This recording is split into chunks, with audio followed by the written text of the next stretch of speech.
Maverick News presents The Rick Walker Show. Defrag your mind.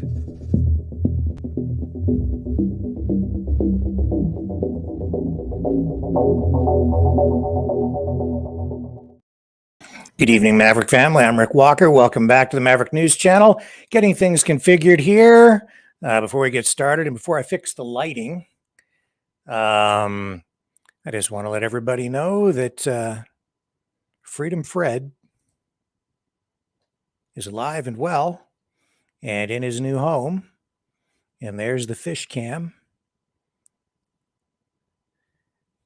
He'll swim by at some point. He seems happier now that he's in his new country. So we'll be checking in with Fred from time to time through the night as we embark on our new project, I guess, our new journey of creating this utopian society for Freedom Fred. And you'll see that I have him muted. And there's a reason for that. There's a technical reason, and also it's to send a message to our friends over at YouTube.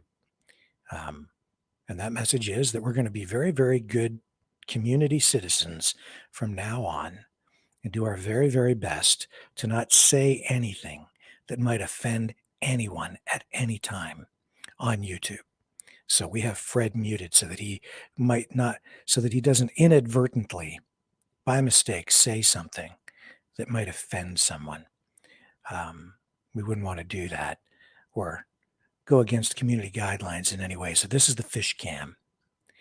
Tonight, we're also going to talk about the wildfires that are burning out in Alberta and British Columbia tonight. We're going to talk about Joe Biden. There's a new poll out that suggests a lot of people think he might be too old to run again for re-election for another term as president. We have all that and more coming up right here on the Maverick News Channel. So stay with me. I am going to just briefly dip out of this while I push a few buttons, adjust a little lighting.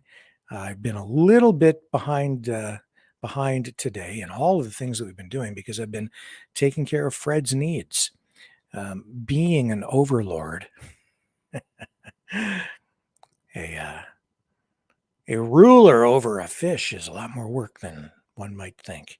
So forgive me, I need about 30 to 60 seconds to get things completely configured here. I will be right back.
Okay, we're looking better already.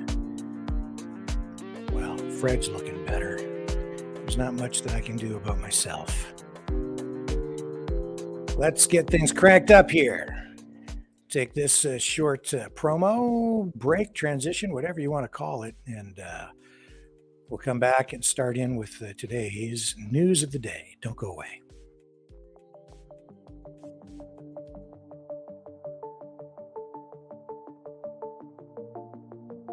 Greetings, brave Mavericks. Our quest for truth continues. We go beyond fake news. Together we expose propaganda. Together we pull others out of rabbit holes. We are maverick thinkers. We are all unique individuals, defenders of individual rights and freedoms, credible, trusted, grounded in reality. Maverick News, Maverick News. Defending free speech, free speech. Donate at freedomreporters.com. Do it now.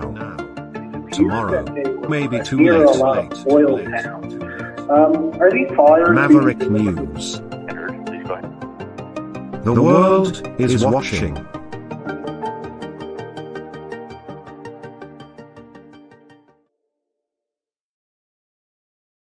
Okay, I'm back. Thanks for hanging around. Those wildfires, we'll start there tonight. Let me see what I have as the latest information here. So there are more than 100 wildfires burning as of tonight. I believe 109 in total at the moment is what the count is, according to Alberta Wildfire. And we can check in on their status dashboard, I think, here, just to get you the most. 108 at the moment. And current year wildfires, 401 so far. But a lot burning all at one time at the moment. Here, let's bring this up and I'll show you the Alberta Wildfire dashboard to give you the most up-to-date information. Here it is. So you can see they have 108 active wildfires. And these big red ones in Alberta are out of control, meaning the wildfire is burning and is expected to continue growing. They don't have control of these ones yet. So this one is up near Rainbow Lake, just south of Rainbow Lake. We have 1, 2, 3, 4, 5, 6, 7, 8, 9, 10, 11, 12, 13, 14, 15, 16, 17, 18, 19, 20, 21, 22, 23, 24, 20, about 25 fires right now. Maybe as many as 20, between 25 and 28, I guess, fires burning and designated as being out of control at the moment. And the yellow flames indicate those are fires that are being held. Given current weather conditions and resources, the wildfire is not anticipated to grow past expected boundaries. These green ones are under control, not expected to grow. The wildfire has been completely contained and is being extinguished. The blue flames indicate fires. It's mutual aid. The wildfire is outside of the forest protection area and assistance is being provided to the lead agency.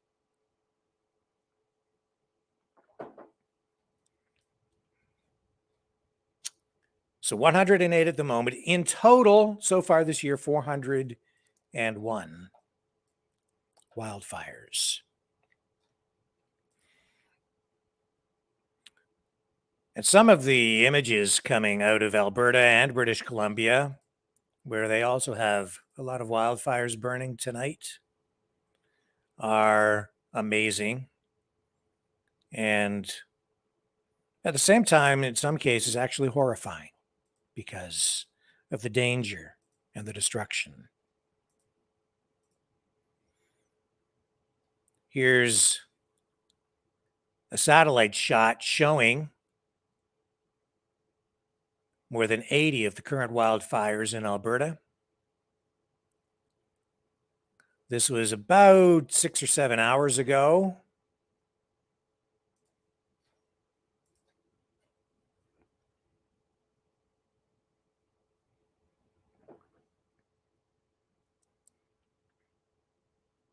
Amazing.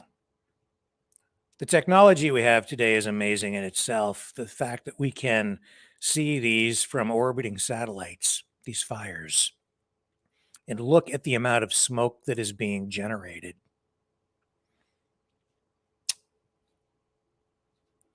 That's, from up high, it looks bad enough. Down on the ground, if you were close to any of those fires, those are huge. Large areas, intense heat, very dangerous.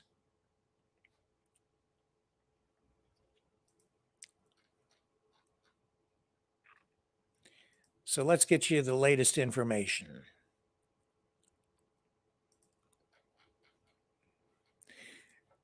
All right, let me get my notes up here.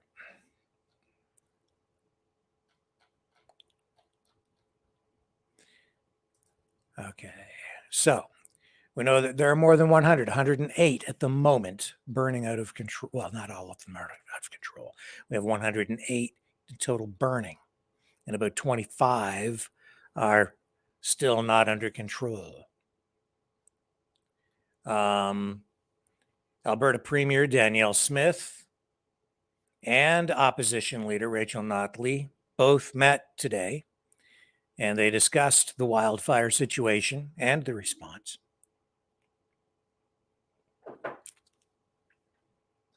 So far, it isn't known exactly what was said in that meeting.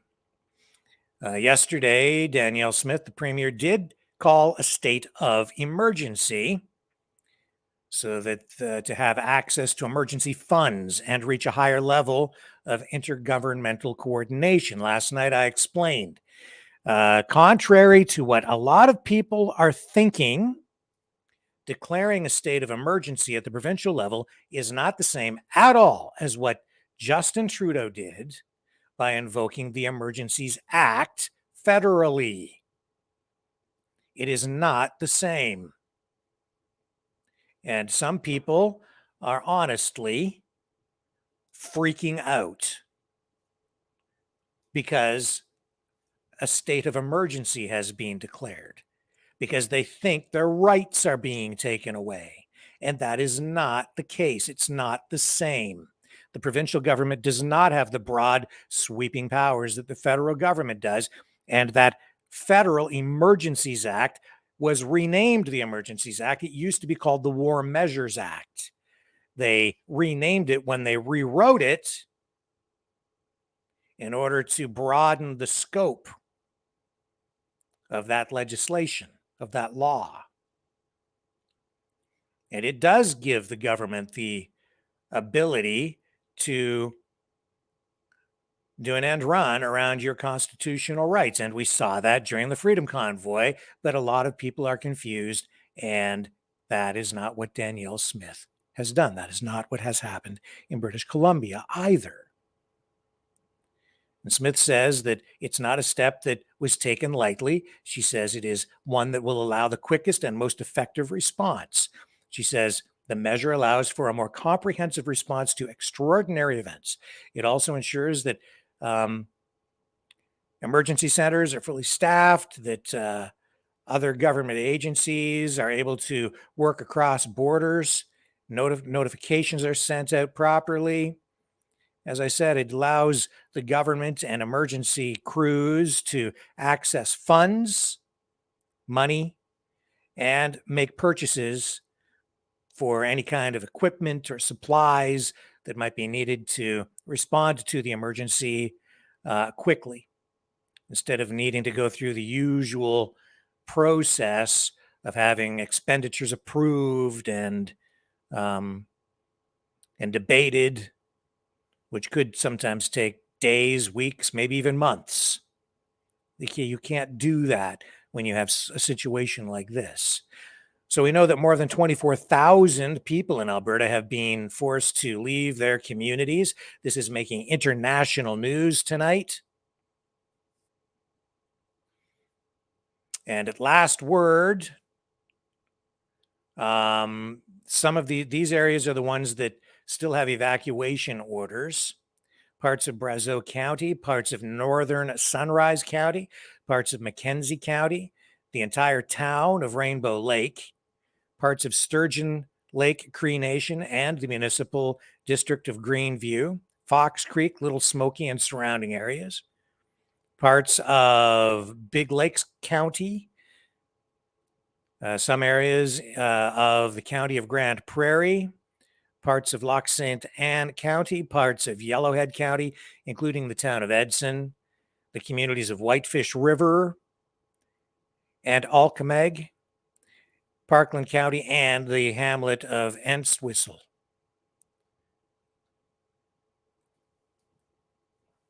So that's the most up-to-date information we have for you at the moment. And yes, some of these images are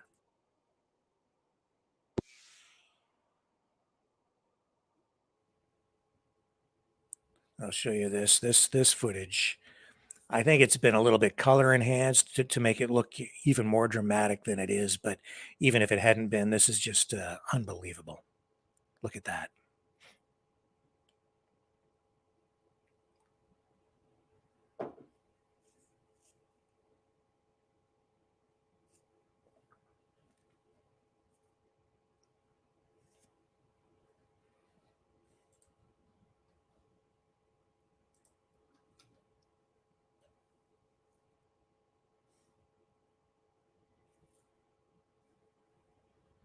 This was back from 2018. And the reason, to show you this is to show you that these kinds of occurrences happen really every year. I believe this was out in California.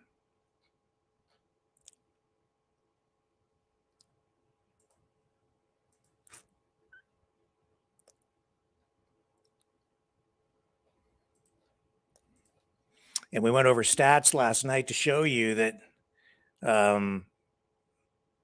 as bad as all of this is, this has happened before. It will probably happen again. And a lot of people are, and it doesn't just happen in Alberta. It doesn't just happen in BC. It happens wherever you have large forests. California, they have a big problem with wildfires out there as well. It's something that people always need to be mindful of in the way that they extinguish campfires, dispose of cigarette butts, the way that they use fire in general. You have to be extremely careful even where you park your car when things are dry, because your exhaust system can actually ignite dry grass. Homes, entire communities have been destroyed in these kinds of wildfires in the past. People have died. The authorities are telling people that anyone sort of ignoring these evacuation orders are putting themselves at real risk. And maybe not only themselves, but others as well, including emergency crews who might be asked or needed to, if they need to come in and rescue you because you've ignored the evacuation order, you're putting the emergency crews at risk as well.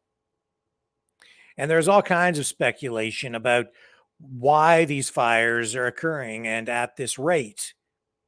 A lot of people speculating, saying, claiming that these fires are all being, or most of them are being set intentionally, that this is a case of arson. I'm seeing people suggest online, and people have phoned me to say that they think this is actually something political, that these fires are being set on purpose to make Danielle Smith look bad, or that the government, the federal government, is behind it. This is what's in some people's heads. We did look at those stats last night. We know that about 50 to 60% of all wildfires are started by people, but it's generally accidental. Even trains making sparks can ignite a wildfire. Trains with the wheels on the tracks making sparks. The brakes get hot. They can ignite dry grass. These fires can be started by a wide range of things. Danielle Smith addresses this in this next clip that I have lined up for you.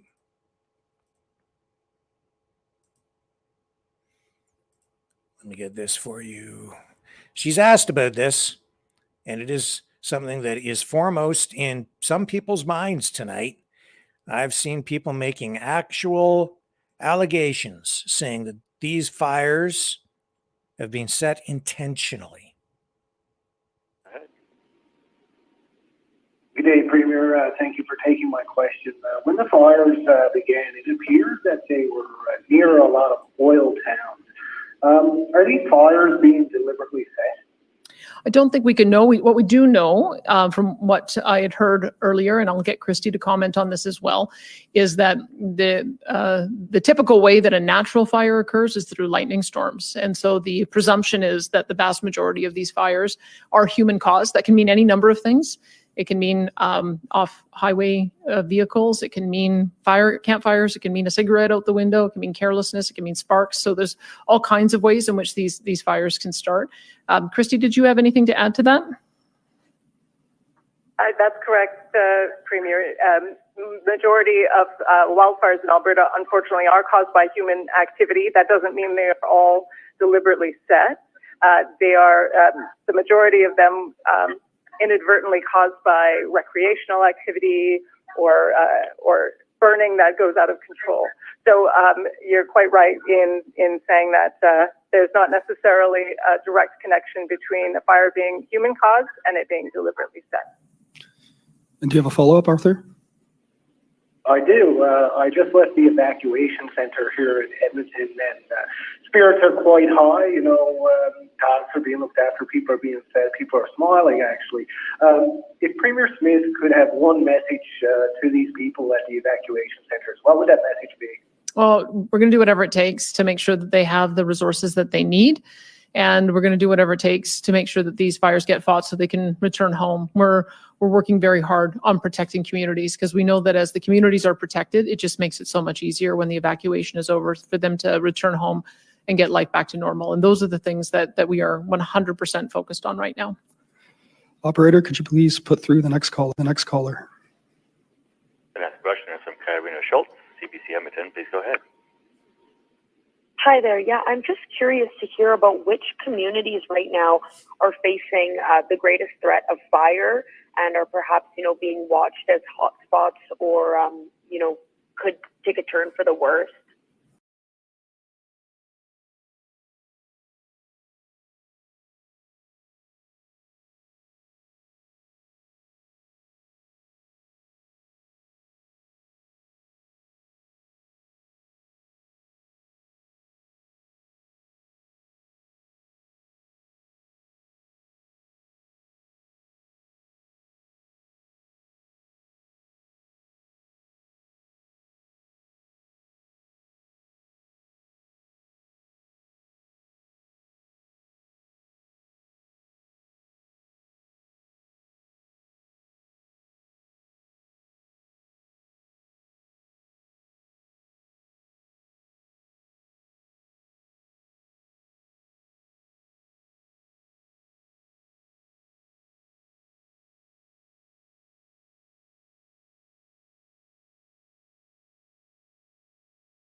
I'm sorry, folks, my microphone was muted. So we pulled out of the Danielle Smith. Apologize for that, folks, but my mic is back on now. Okay, so we ran the Danielle Smith clip. I pulled out of the clip because the information on which communities are most affected, we already gave you that list, I believe. Did you guys hear that list, or was I muted at that point as well? I think, okay, I'm going to go over that list again just in case people missed it. So what do we know? We have 108 wildfires burning right now. About 25 of them are considered out of control. Yesterday, Danielle Smith declared a state of emergency. That is not the same as the federal government's Emergencies Act. It does not give the provincial government the same kind of broad sweeping powers that the federal government has when they invoke the Emergencies Act. It does not give the government the same ability to strip you of your constitutional rights. Are your rights limited to some degree by any laws? Yes, but not the same way. It's not the same thing. Declaring a state of emergency allows the government to respond quicker, get more resources purchased if necessary, and make decisions faster without having to go through the usual process of tendering things and debating how money is spent, and also to access transfer funds from the federal government, etc., in a more expeditious manner. About 24,000 people have been evacuated from various communities.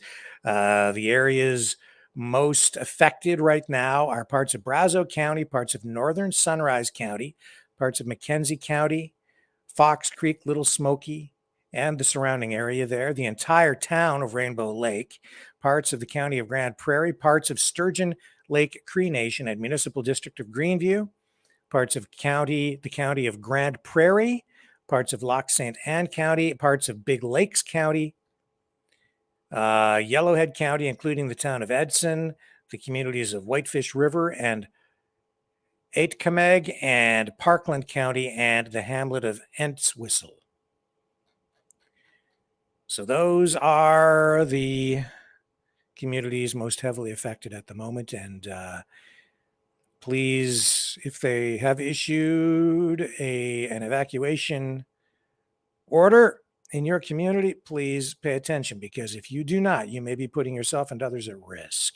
Also, we do not know exactly why these fires may have been started. Any of them, they are under investigation. Some people suggesting that they're all being set intentionally, that there may be political motives behind it. The truth is, we don't know. We don't know. And yes, if you do see some suspicious activity, authorities are asking people to call in and report that. So if you see someone starting a fire, of course, report it. Don't just let things slide. Are there arsonists out there? Darn right there are. Yes. But we don't know if some or even any of these were the result of arson. We'll have to wait and get more information as it becomes available. And we'll deal with facts, not speculation. And that's the way it goes. So, I mean, some people are so jacked up, they're like fit to be tied and they're ready to do crazy things. So don't do that. What can I say? I can say what I said, and then I hope people just listen.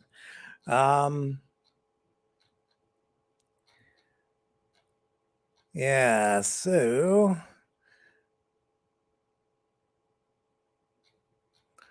crazy footage, eh? Crazy footage. Unbelievable. And here's some pictures of Danielle Smith, the premier, on the scene, meeting with first responders out there, firefighters. This was near Entwistle. She said she met with many of the families who were evacuated. She says it's a difficult time to be displaced. She's thankful for what the firefighters out there are doing, and for the police officers, nurses, doctors, paramedics. And she's on the ground checking out the situation, and the government is responding.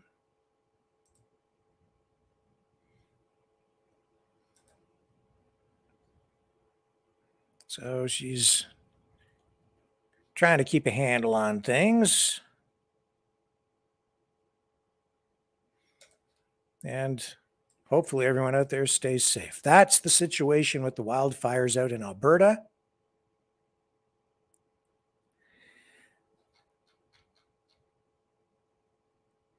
And I hope you can still hear me, because I've been having a lot of technical problems here tonight. I think we're okay. All right, so let's take another quick break, and when we come back, we'll dig into some of the other news of the evening. We'll get into this story about Joe Biden. Some people think he's just too darn old to run again. And my guess is most of you probably feel exactly that way.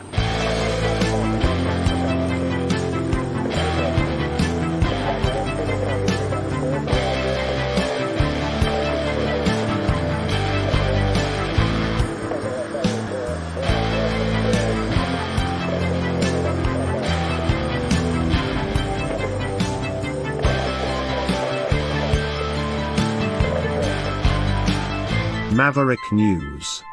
Fighting for freedom. The New World Order. Government overreach. The Great Reset. Mainstream media lies. Now more than ever, independent voices are needed. Donate now at freedomreporters.com. That's freedomreporters.com. Maverick News.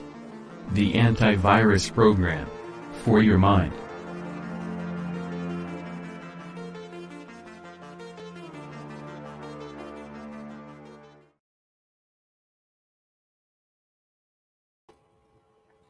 There he is, my co-host, Oh, there he is. Oh, what a ham. We're going to make him a YouTube star, whether he likes it or not. We have issues to address, though, with regard to Freedom Fred. So this is his new home, his country. He's there alone right now. He doesn't even know I exist.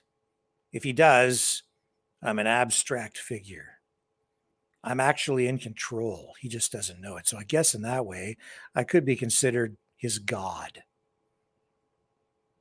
or some shadowy ruler that he doesn't fully understand. Oh, he thinks he's in control of his own destiny, but is he?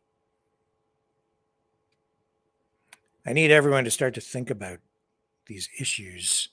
You know, he's been an expensive little fish. This socialism thing that he's enjoying, and doesn't even realize that he's enjoying it. He's just so demanding. What did I have to do? I had to get him a tank, and I had to get him a plant. I had to get him all this stuff. And what's he done to earn his keep? Nothing. But he's going to start to earn his keep. We're going to make him work by swimming on camera, generating views, so we can raise the funds to keep him. Yes, he's going to have to earn his keep. He can't just freeload off the system. He's got to go to work, man. He's got to be productive. Yeah, that's better. You make it look good too, pal. If he wants free health care, he's going to have to earn it. even if he thinks it's free. Yeah, we're going to tax him 100%. Well, you guys can decide. Because I had to buy like pH testing kit. I had to get a heater because the water wasn't warm enough. I had to get the alkaline, the pH just right. The water was too acidic. And thank you, Gina. You saved this little guy's life. You're like a fish doc. You know that? Miracle worker. She said, you got to get baking soda the other night. And I was like, oh, good tip. As helpful as the two young ladies were at the pet store yesterday, I mean, the fish orphanage, they failed to talk to me about the pH level of the water. And thank goodness Gina mentioned it, because I went and I got that pH testing kit and it was way too acidic for little old Fred here. So I have since adjusted things, and he has his little heater in there. It was just too cold for him. But this is, you see, I actually can control the climate. He doesn't even know it. And then, yes, there were chemtrails right across the top of his tank when I threw all the chemicals in there to make the water just perfect for him. The perfect environment. But all this comes at a cost. And somehow we have to create a sustainable environment for Fred.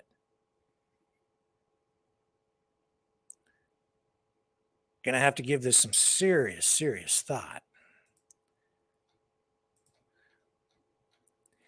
So, what about Sleepy Joe? A lot of people have doubts about his age and his mental state, his acuity. A new poll shows that his job approval rating has hit a career low. The poll shows that a lot of people are concerned about his age. They think he's too old to run again, to be president for another term. His job approval rating hit a career low in a new poll conducted by ABC and the Washington Post. 68% of Americans polled say he's too old for another term. It puts him in a trailing position against top Republicans in early preferences for 2024. Only 44% saw Biden's potential opponent, Donald Trump, is too old. Trump is 76 years old. Biden is 80. 80 years old.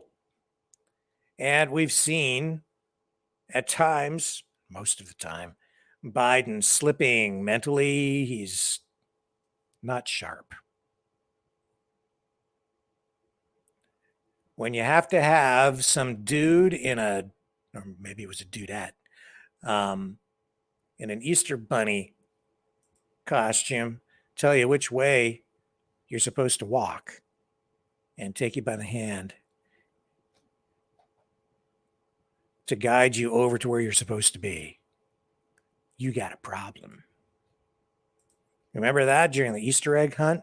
And he was over there and he was meeting the families and the kids, and then he didn't know where to go and he got all confused. And the person in the big Easter bunny costume, you're going to come with me, Mr. President. And then they took him away. I mean, that was like surreal. That was like something out of a weird Alice in Wonderland movie or something. I don't know. You know, Trump's getting up there too. When I look at Trump, he's still sharp, but I find that he is like different than he was when he was younger. He doesn't seem to have the edge that he had when he was younger. You go back to the 80s and the 90s, even, the 2000s, and he was like this young, had more energy. He was he had an edge to him that he does. I don't think he has that today. Maybe it's just because he has evolved he's more mature. Maybe he's more laid back. He's made his mark. He doesn't need to prove anything to anyone in the way that he did when he was younger. Now he's just out to leave behind a legacy, I guess. So maybe because his focus has changed, his demeanor is different. But I definitely see a difference in his presence. Maybe declining testosterone and older age. Maybe that's the factor. He's more thoughtful maybe than he was back then, although in some ways he seems more immature than he did when he was younger. It's like he's aging in reverse or something. It's like kind of strange. So Biden has some challenges ahead of him, and I don't think he has the confidence of the voters. But hey, man, he got a record number of votes, right, to win that election. A record number of votes. Speaking of the election, that's something we don't talk about too much, especially on YouTube. And that's why we're going to be live streaming with Fred on YouTube, and he's not going to be saying too much. That's why his microphone is muted. We don't want him to speak out of turn or say anything that might violate community guidelines on YouTube. And we're back on YouTube tonight, and I'm super grateful for everybody watching on YouTube. Hello, welcome back, YouTube. If you weren't aware, we were on a 1-week ban on the main channel. I'm afraid to even tell you why. They weren't really clear why, but we are back on YouTube now on the main channel. But we're going to be treating YouTube just a little bit differently because we don't want to get anybody upset.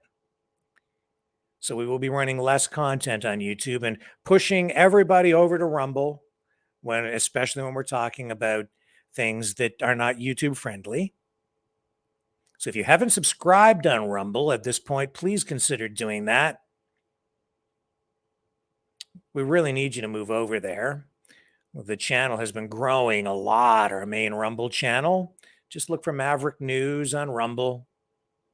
The link is in the description, I believe, on all of the platforms tonight, so you can find us over there. We're on Facebook as well. Facebook has been pretty good to us so far. No issues at all over on Facebook at any point over the past year.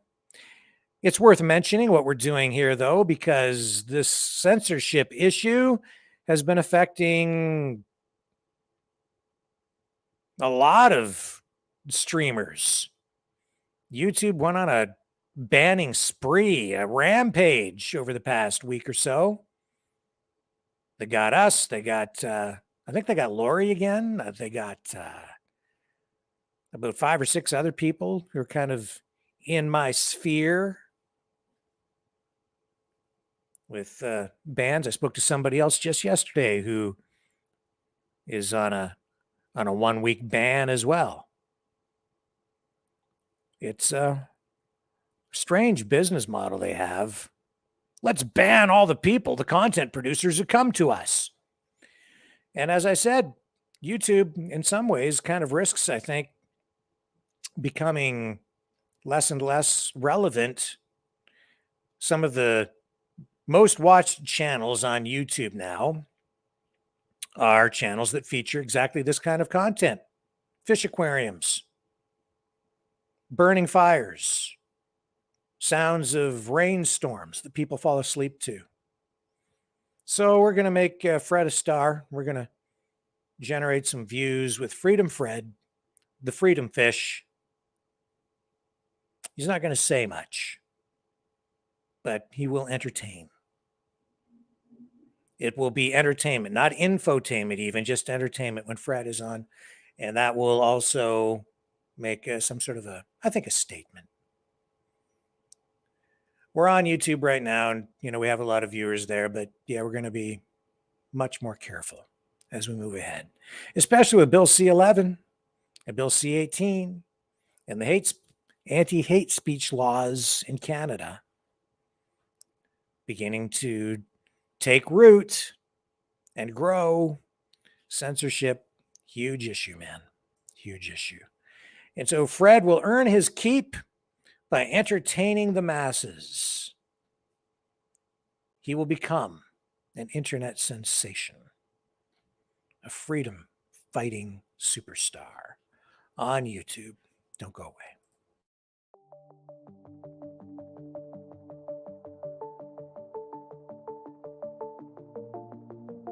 Greetings, brave Mavericks. Our quest for truth continues. We go beyond fake news. Together we expose propaganda. Together we pull others out of rabbit holes. We are maverick thinkers. We are all unique individuals, defenders of individual rights and freedoms, credible, trusted, grounded in reality. Maverick News, Maverick News. Defending free speech, free speech. Donate at freedomreporters.com. Do it now. Tomorrow may be too late. Maverick News. The world is watching.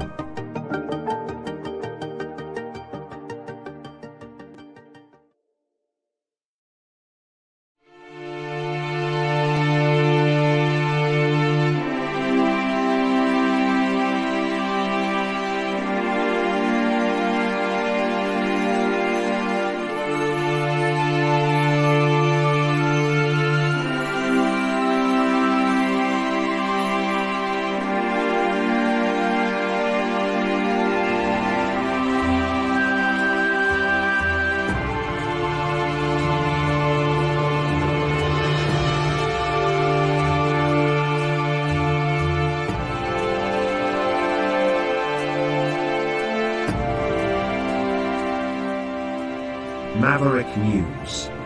The world is watching.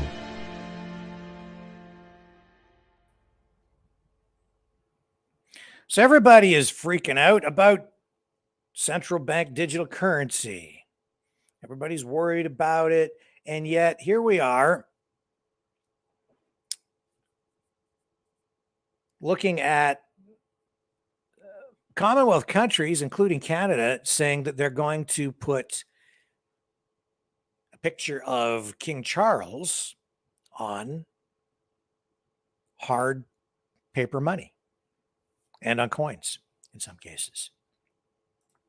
So in Canada's case, it has been announced today that King Charles III will have his face plastered on Canada's $20 banknotes, as well as coins. So, yeah, we're gonna get a whole new look to our money. I don't even like our money anymore. You know, it's like it isn't made of paper. Well, I think actually the old money was like a fabric, but now it's this plastic. It's hard to handle. I've never liked it. I like the old stuff. Anyway, that's an aside. So it's not clear when this is going to happen, but I'd say that's sort of good news, because if the government is saying that Canada's money is going to have the image of King Charles on it, that means that there will continue to be cash for at least a while.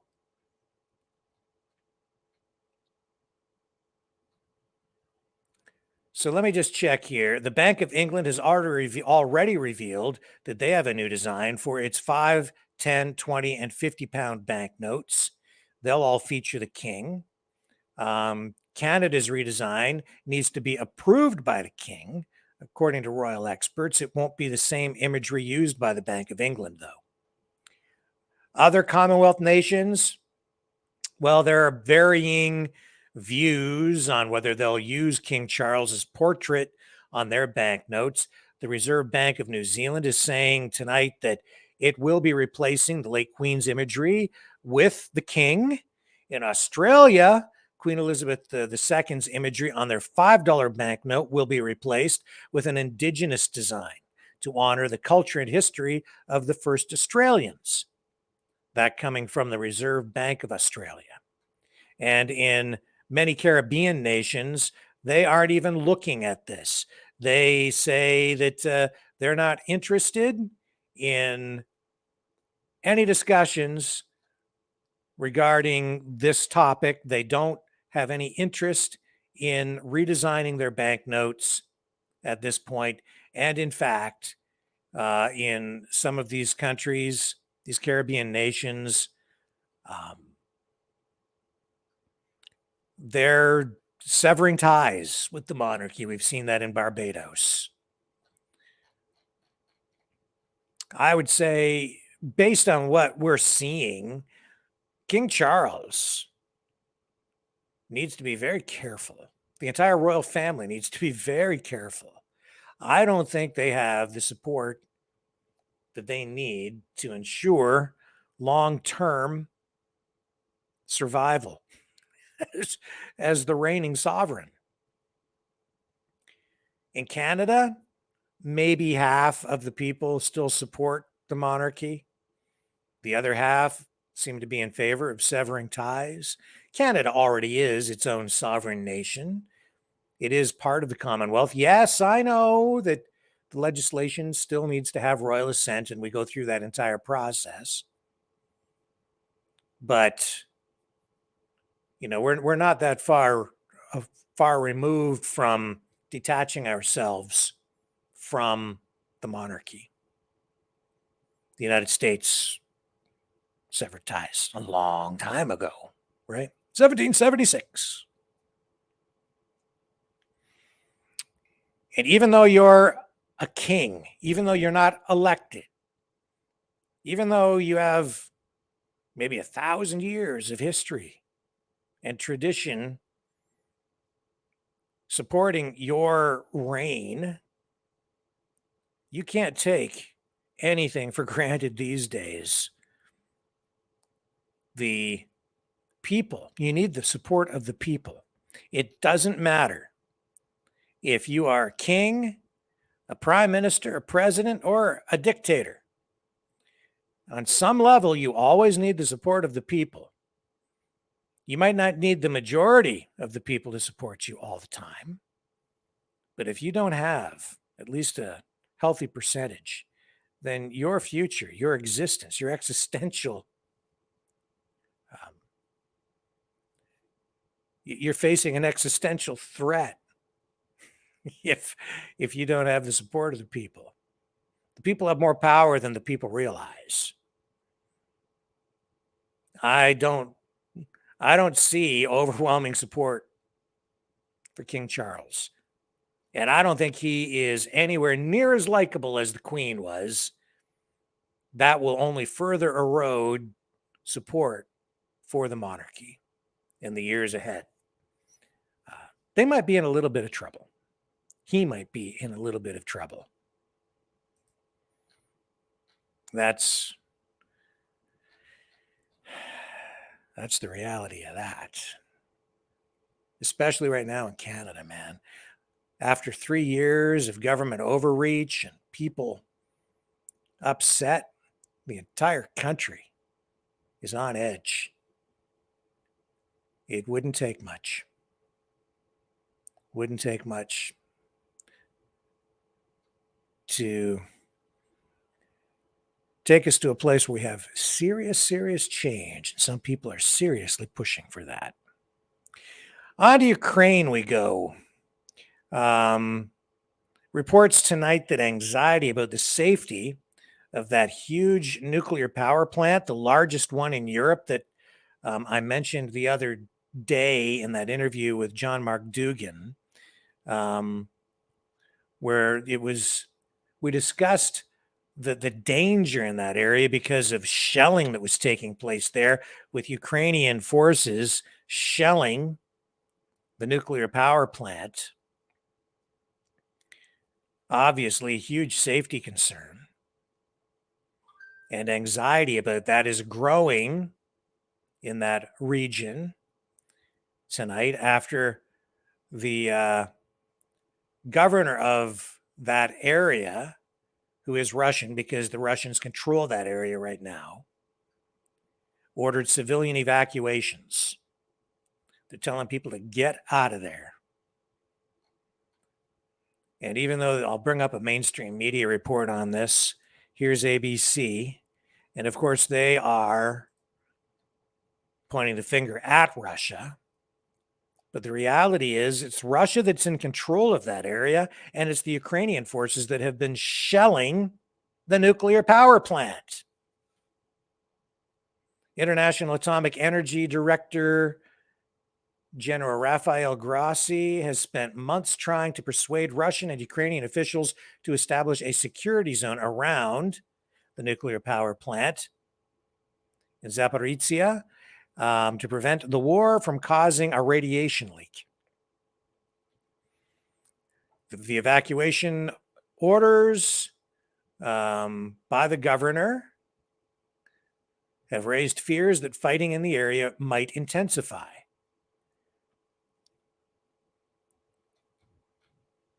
More than 1,500 people have been evacuated from 2 unspecified cities in that region as of tonight. And it looks like there might be more. It says here in this ABC report that Ukraine has regularly fired at the Russian side of the lines, while Russia, it says here, has repeatedly shelled Ukrainian-held communities across the river.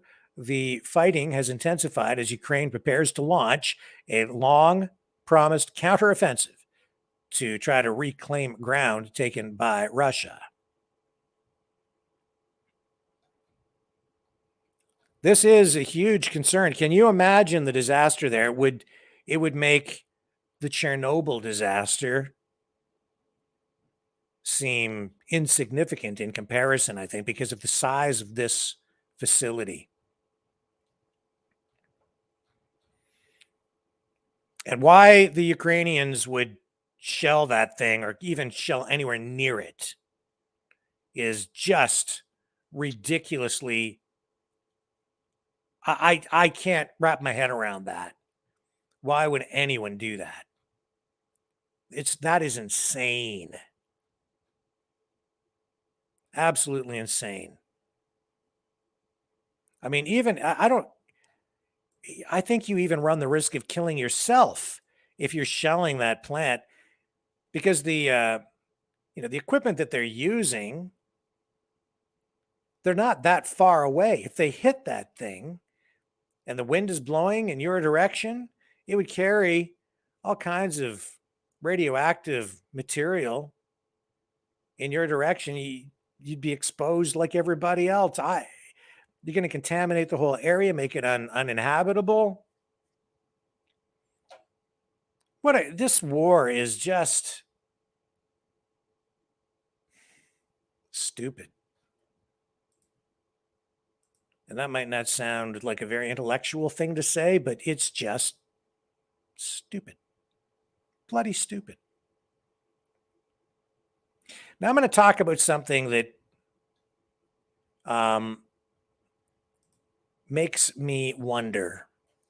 This is an observation, and it's a question. It's not speculation because I don't have an absolute answer. But my guess is technology has progressed to such a point that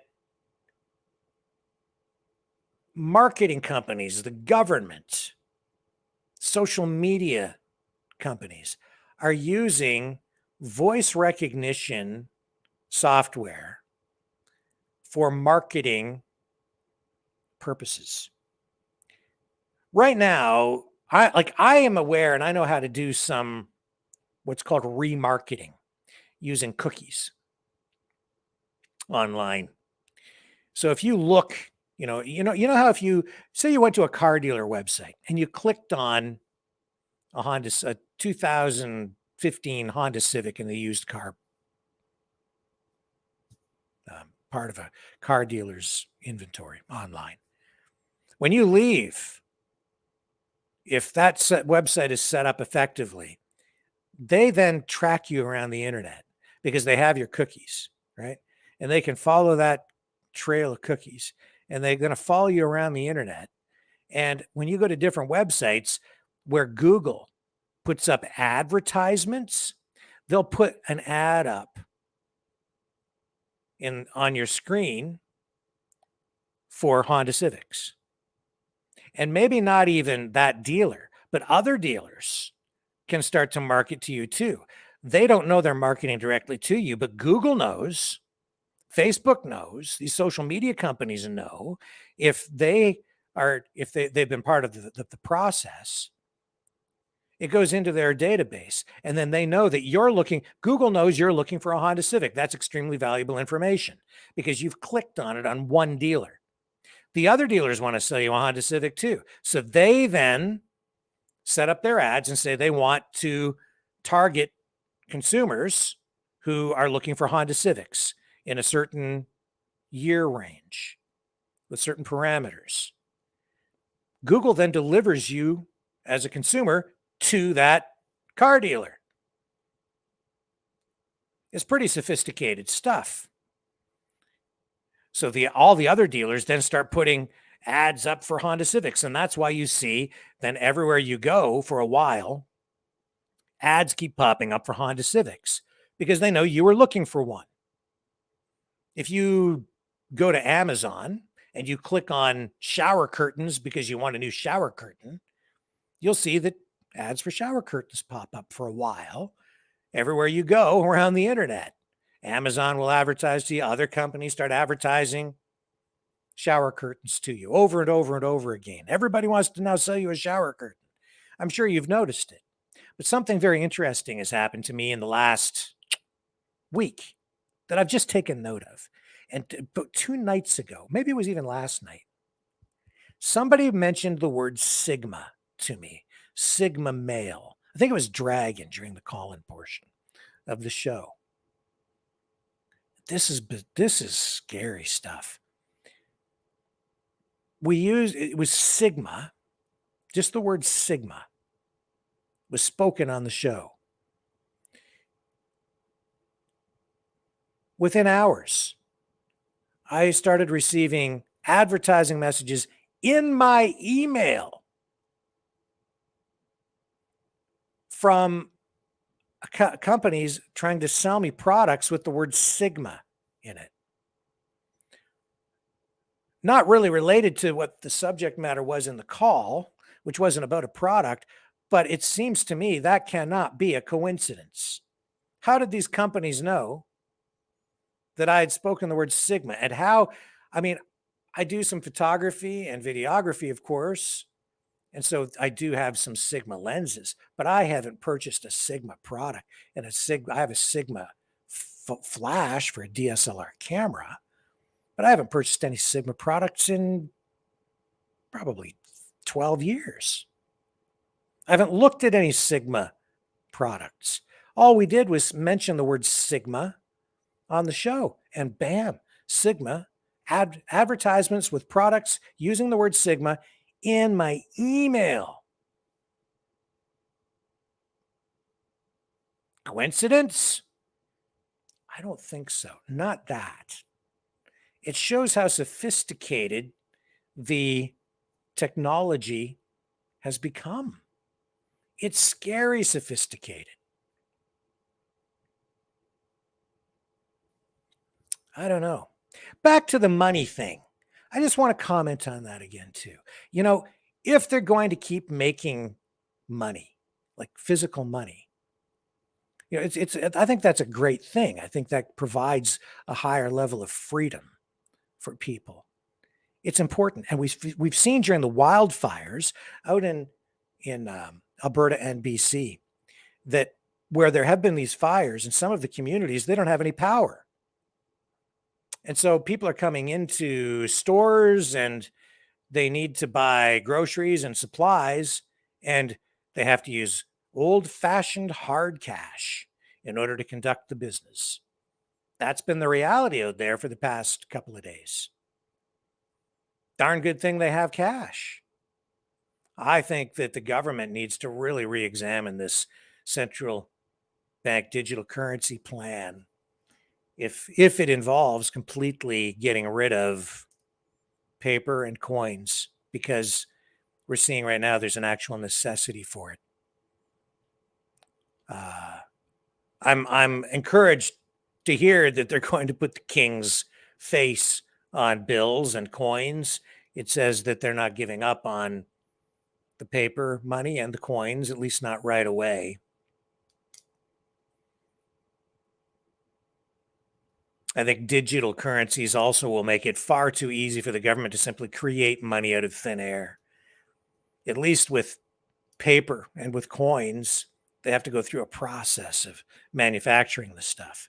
And yet, being in business, I realized years ago that I can actually create currency. You can too. And you can do it legally, but you don't print it. You don't mint it. You know how you make currency? Debt. Just like a bank. You make money. This is why the economy actually collapses. When I started into business, when I started my own businesses, it took me a little while to kind of realize this was a strange little power that you have as a business owner, or even as an individual. You could do this, but businesses do it, and I think sometimes without even realizing they're doing it. When I give a customer, say 30 or 60 or 90 days to pay, what I'm actually doing is I'm creating money. It's true. It's money that has not yet been paid, right? It's like there's actual, I've created the wealth by creating the product, which someone has purchased. They just haven't paid for it yet. And so what I've created is an actual gap in the money supply. The currency is artificially there. I'm saying, yes, here's the wealth. I've made it. I know that you're good for the money. I'm creating this additional, I'm doing exactly what the government is doing, actually. When they purchase goods, they don't actually pay for them, right? They go into debt in exactly the same way. And how do they pay for it? Well, they print the money. I've created the wealth by doing the work to create the product or the service that was sold. So the wealth is there, and it is now being consumed by the person who purchased that. It just hasn't been paid yet back to me. And because I have debts, I need to get paid at some point.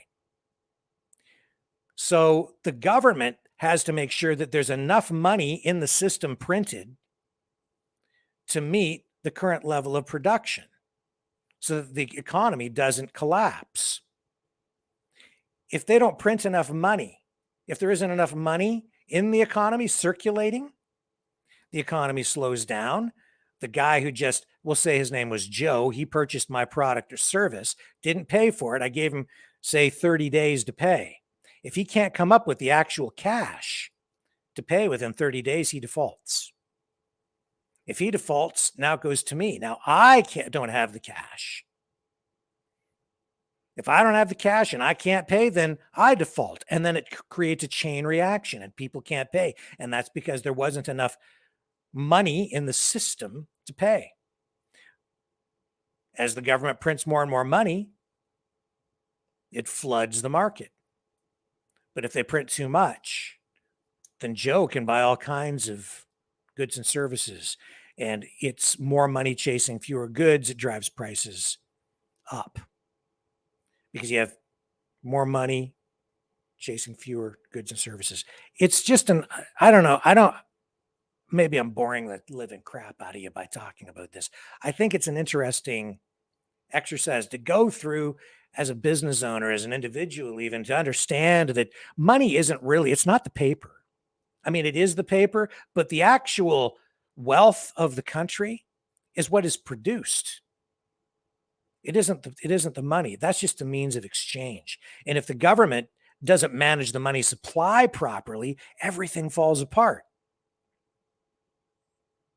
If they print too much, it affects values in a way that it creates inflation.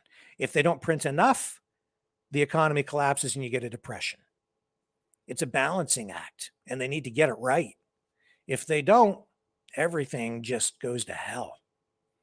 That's kind of where we're at.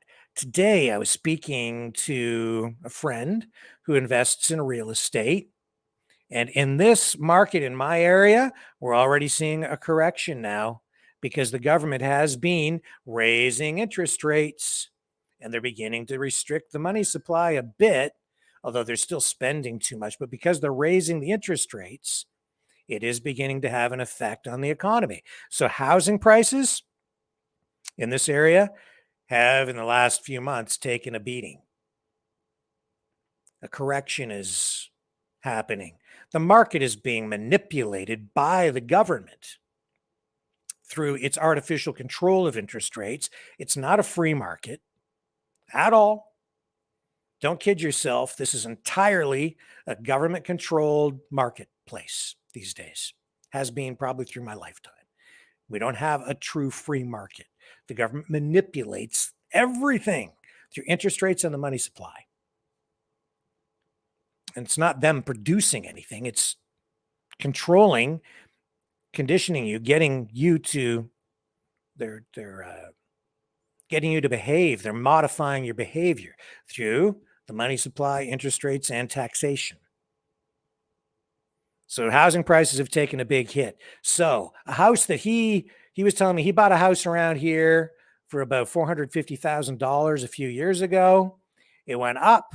He said he easily could have sold it just a few months ago for about $800,000, maybe $900,000. And the market now, today, as it sits, he'd be lucky to get 6.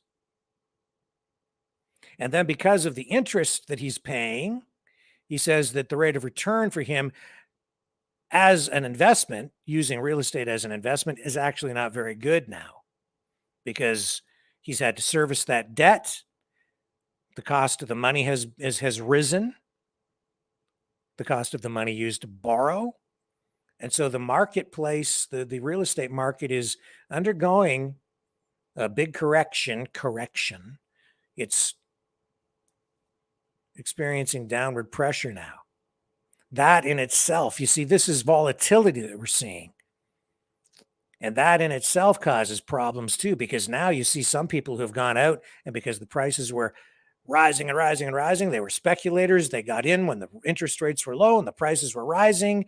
And now the interest rates are jacking up and some people are going to get into trouble. And that could potentially cause all kinds of problems too. When you have big price increases and then a collapse like this, a lot of people, some people end up losing a lot instead of gaining. They think they're gaining and gaining. They get in too late and then they suffer. That can cause serious economic problems as well. And even though the real estate market is experiencing downward pressure, that's because of interest rates. But we're still seeing huge price increases at the supermarket and on other consumer goods. So you'll see this kind of strange report, I think, come out the next time we see, within the next report coming up within the next 30 days on inflation, consumer price index. It's going to have some real skewed stats in there. It'll look like inflation is coming down, and that's because real estate prices are being suppressed, but it won't be an accurate reflection for the true cost of living for people. And I think this will hold true not just in Canada, but in the US as well. And we saw just in the last couple of days that on the US side, the jobs market not looking good at all, really. And I think that's actually what the government has been shooting for. I don't agree with the approach. I don't like what they're doing to get inflation under control. They're actually increasing unemployment. Because in their view, and we've heard them talking about this, we saw the head of the Fed talking about it here 2 days ago. We have running the clips of him. saying, that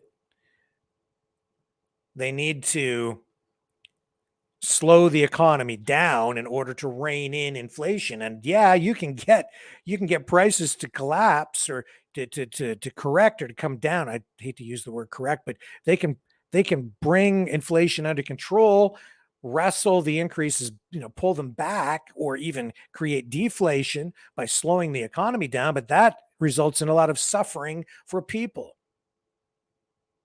That's a degrowth economic platform policy. I don't agree with that. If you want,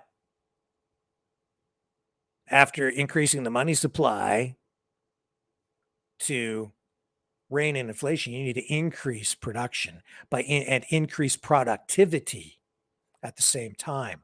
Keep people working, put even more people to work. But they need to be productive. You need to increase your productivity through the use of technology, economies of scale, and not just by throwing a lot of government money at it. That creates more inflation too. You need productivity. Grow your way out of the problem and keep people working so that people don't suffer, and keep them working so that they don't end up just in a line for bread and handouts and more government cash for free so that they don't starve to death.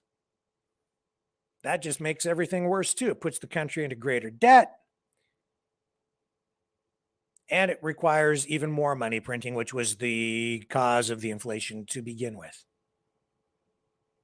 Just a little note, just an observation today in my conversation with my real estate investing friend, and that's at the local level, but I'm certain that the information I'm getting here will filter through and will apply to not just the Canadian economy nationally, but also on the US side for all of our American friends. So if you haven't seen it in your local market yet, look for, especially in Canada, corrections on pricing or downward pressure on pricing in the real estate market in the weeks ahead. Now, don't take my advice and go and invest your money based only on what I'm saying. I am not a professional money manager. I just want to make that very clear. If you're going to make any kind of investment decision, I encourage you to seek out the advice of an actual professional. Don't just take my word or advice or information and just run with that. Go get more information, educate yourself, and make your own assessment. I'm just offering my opinion. Yes, I've studied economics, but that doesn't mean I'm always right. Nobody ever really knows what the economy is going to do because we don't really know exactly what the government is going to do on any given day. All right, hang on. I'll be right back after this.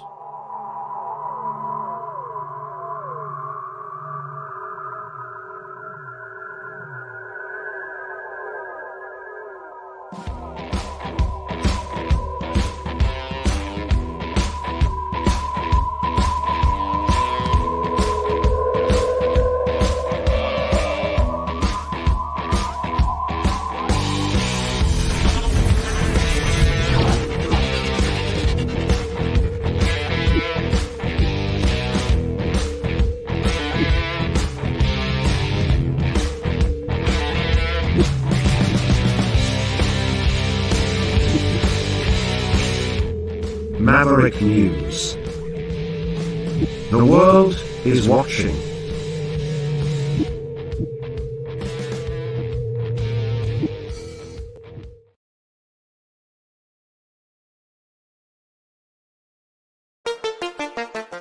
The New World Order. Government overreach. The Great Reset. Mainstream media lies. Now more than ever, independent voices are needed. Donate now at freedomreporters.com. That's freedomreporters.com. Maverick News. The antivirus program for your mind.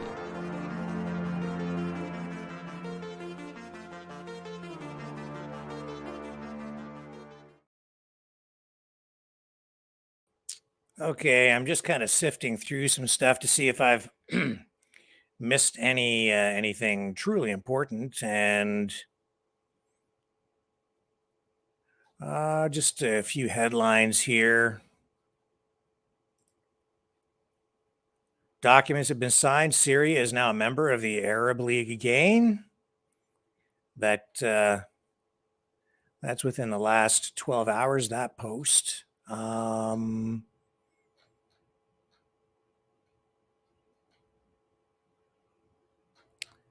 Yeah, and I just did not mention yet this SUV driver who hit the crowd at a Texas bus stop near the Texas border. 7 people were killed. An SUV slamming into that crowd today. There were about 10 people there waiting at a bus stop outside a migrant shelter. This, according to Brownsville, Texas police. The director of the shelter, his name is Victor Maldonado.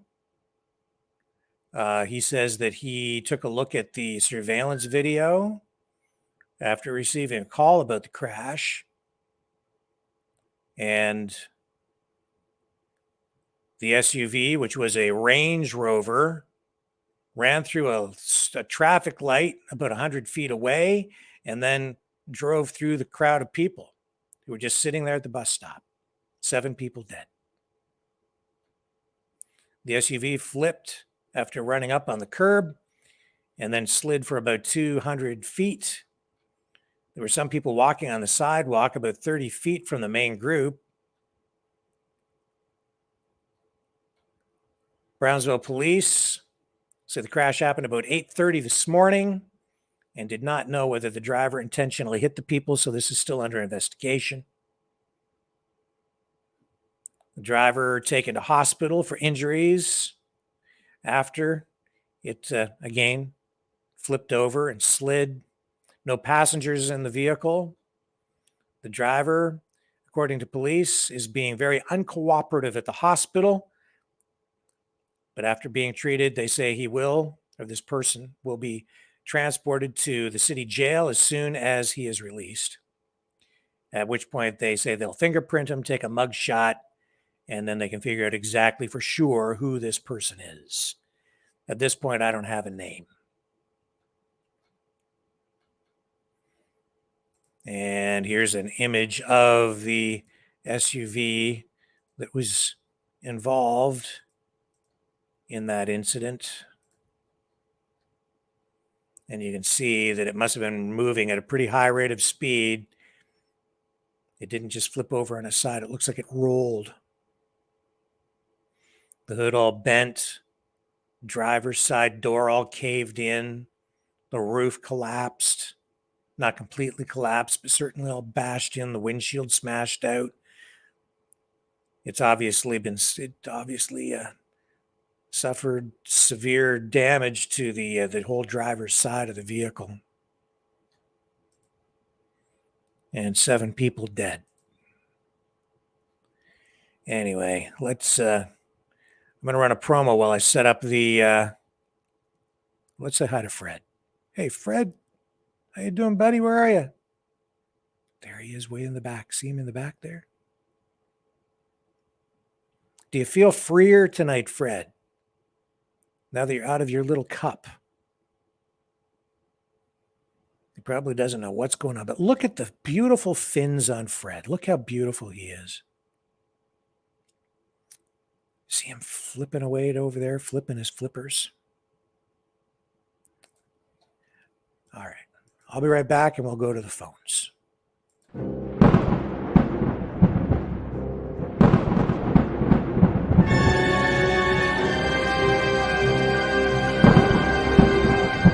Fear not the storm, for truth is on our side.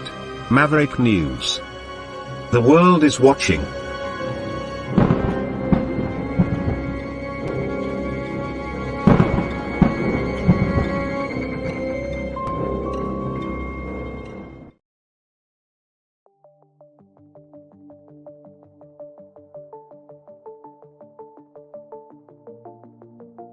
Greetings, brave Mavericks.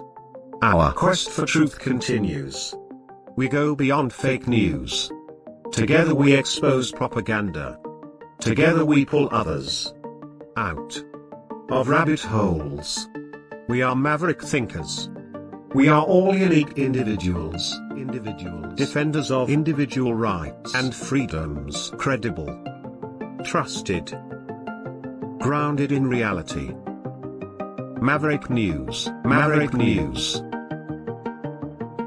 Defending free speech,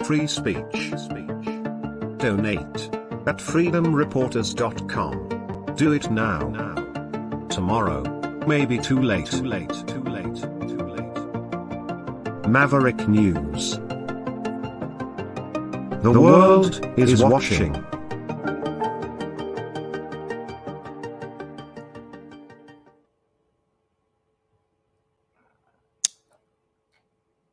All right, the phone lines are open. Here's the phone number to call.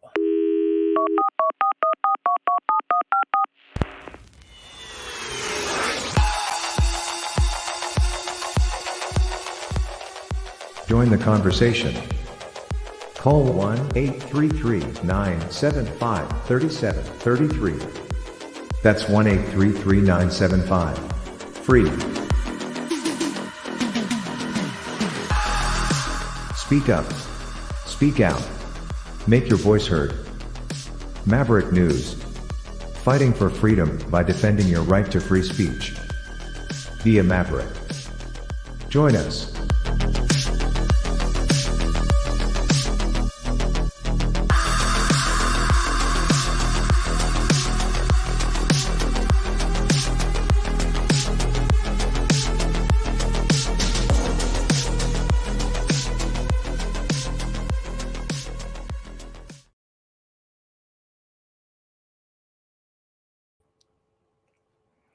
All right, so hello, Fred. Welcome back. There's Fred. Time to go to the phones. Okay, here's Steve. Go ahead, sir. Hello, Rick. How are you? I am okay. How are you? I'm all right. I am not sure quite what it was you were saying, but you said something about the king or the monarch, and it triggered some thoughts in my head. Sure. And if you recall our very long discussion there a while back, this may surprise you, but I'm in favor of the system we have here in Canada. You know, some people want to switch over to a republic or whatever, but I think when our system works properly and works well, it works great. And this is kind of something I hadn't really thought about before, about the importance of the monarch, but you know, with the king being crowned and everything, it's something that's been on my mind. And as we know, our system doesn't seem to be functioning all that great at this time. But it wasn't set up at this time, nor was the monarch and keeping the monarch in place. However, I think that, I think the king is out of touch. And as you mentioned earlier, this might have been what triggered me here. The power that the people have, like behind him, when the people are in favor, that's the power for someone like the king or whomever. Yes. And if we were to remove the monarch, and I was kind of ambivalent about this before, but if we were to remove the monarch, we would be losing the longevity of a system that would be in place. Now, remember, the king is supposed to be, first amongst equals, our representative. Yep. So ideally, he'd be here, and he would not separate himself from us behind castle walls or whatever. He would know us well and be with us. But because of the length of a reign and intergenerational monarchies, the ideas of the people should be presented and represented by the king. I'm not sure about the presented, but they need to be at hand for the king. He should have a feel for the population, and he should be able to carry our will against, like this, the House or the Senate, or against the government. Mhm. And so the importance of having a monarch for somebody in England would probably be greater than for us here, because we don't get to see him. I know we have the Governor General, but I mean, I would much rather have one of the king's sons here, representing the monarch and mingling amongst us, getting to know the people and feel for the people, and carrying, the feel of the people for, decade after decade, if we're going to have a monarch, right? Mhm. And understanding us. And so when the government comes in, you might have left, you might have right, and they're only in for however many years at a time, for let's say 4 years. Mhm. And it's an agenda driven thing, as opposed to the idea of the monarch who should represent the attitude of the people. Does that make sense? Did I get that out right? Nope. Not for me. I kind of get the gist. I'm not really sure what you're saying. You're talking about basically continuity, consistency, stability. That's a good word. Continuity. Sorry. Mhm. Yeah. So, like, I think that one of the problems that Canada has, or that the monarch has had, is that they have, become so privileged and so far removed from the people. Yes. So the people are not, well, and the worst part of this is he has an agenda, right? And an agenda that we don't approve of. I don't know of a soul that approves of that agenda. Yeah. And he promotes it. And maybe, I don't know, maybe I didn't think this through well enough when I called, but he shouldn't be so far removed from us, and he should be able to relate with us and vice versa. And I think probably 300-400 years ago, actually, let's go back to, what is it, like 1065 or something, with Magna Carta. There was probably more of a relationship. I mean, he led the armies or whatever. Actually, that was not a good time, because who was it, John, and he lost, I think. But anyway, I'll have to rethink this and portray it. I think that. Yeah. Anyway, I generally kind of agree with you. My biggest concern with the people who want to basically throw this system out is that they don't really they're not telling us what they're going to replace it with. Not really. And the concern I have, even for First Nations peoples, right? You get rid of this system. Where does that leave First Nations with their treaties that they've had with the Canadian government and the Crown? Yeah. All that stuff. I am so potentially, all that stuff potentially gets swept aside, and then we have to go all the way back to the beginning, and now everybody is back at where we were when the first Europeans arrived here, and we have to revisit all these issues. And I would say at that point, First Nations peoples really have no protections as they enter into these negotiations, if indeed they're even negotiations at that point, because there's so much at stake. I wouldn't be surprised if that were to spark an actual war on many fronts as people fight to gain control and power in the country. That's why I'm not really in favor of dismantling everything, burning it down, saying, screw you, king. Let's create a whole new system. I'm not in favor of it.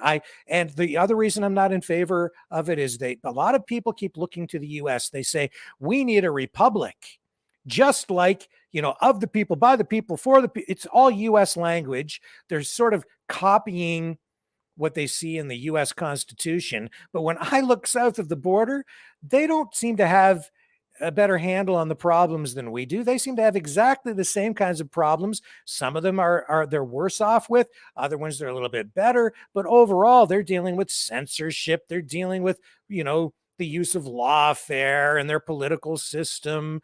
They have the same criticisms of the system, saying that their vote doesn't count because they only have two choices, and it's really, they're both the same basically at the end of the day. And we hear the same arguments up here. So I don't see why people in Canada keep saying we need to have a republic like in the US, and they keep using that. For crying out loud. Yeah. Well, you just said a whole lot there. If I'd like to comment on both of those points. Going back to the situation with Native Americans in Canada and the new treaties and Native Americans in the States and their treaties. At what point has the government ever played fair with Native Americans or Natives anywhere? And this is going to be a partnership, right? This is not, oh, we're handing everything over to the First Nations. They are doing a partnership. So there's nothing that, as far as I understand it, that is going to happen without the partnership with the government anyway. And that sounds rife with problems to me. So it's not like they're saying, okay, we're going to set things back pre-Columbus, and you get to design all the way North America is going to be now. It's going to be the government and First Nations are going to partner up. And that also will mean on the resources. So it's just, to me, it's just a bigger money grab for, I think the treaties will get wiped out that they currently have, and the government will get a larger share of the money when on the new treaties. That's my thought. I haven't really looked into it, but it does concern me greatly. Well, and as far as whether or not we should be a republic, I was beginning to think maybe, some of these people that argue about having a republic as opposed to a democracy is, but I get it, 51% majority and 49% are unhappy. But like you said, it's a two-party system in the States. And there, here in Canada, technically your rights, and my rights stop where yours begin and yours stop where mine begin. And if we respect that, we should be just as well off as they are, as far as I'm concerned. I haven't really seen the benefit of switching. I haven't found it yet. And I have not really enjoyed having the monarch over us because I don't see it as a benefit. Like I said before, the Commonwealth has not been a benefit to me in my lifetime, but I think it could be. And I think both of them could be if it was done right, but nothing seems to be working as it should these days. And that's my big concern about all this. And I don't know that it could. Yeah, I think ultimately the biggest problem that we're facing in both Canada and the US is that our politicians, our governments have committed to a global or globalist approach where they're trying to synchronize their political goals, their social engineering goals, with the same goals of the United Nations, the World Health Organization, the World Economic Forum, so that they're harmonized with all of these other countries. So it's a globalist approach, and I think we just need to be focused more on a national approach.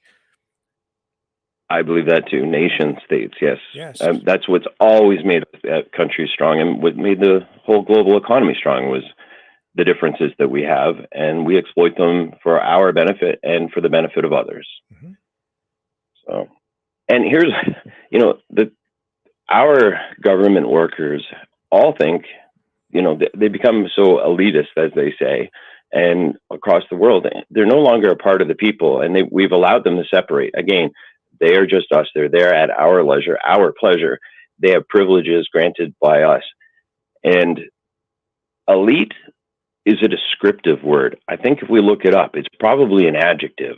And I don't like that word at all. What are they elite at? You're an elite what? That's what I always say when someone says the word elite.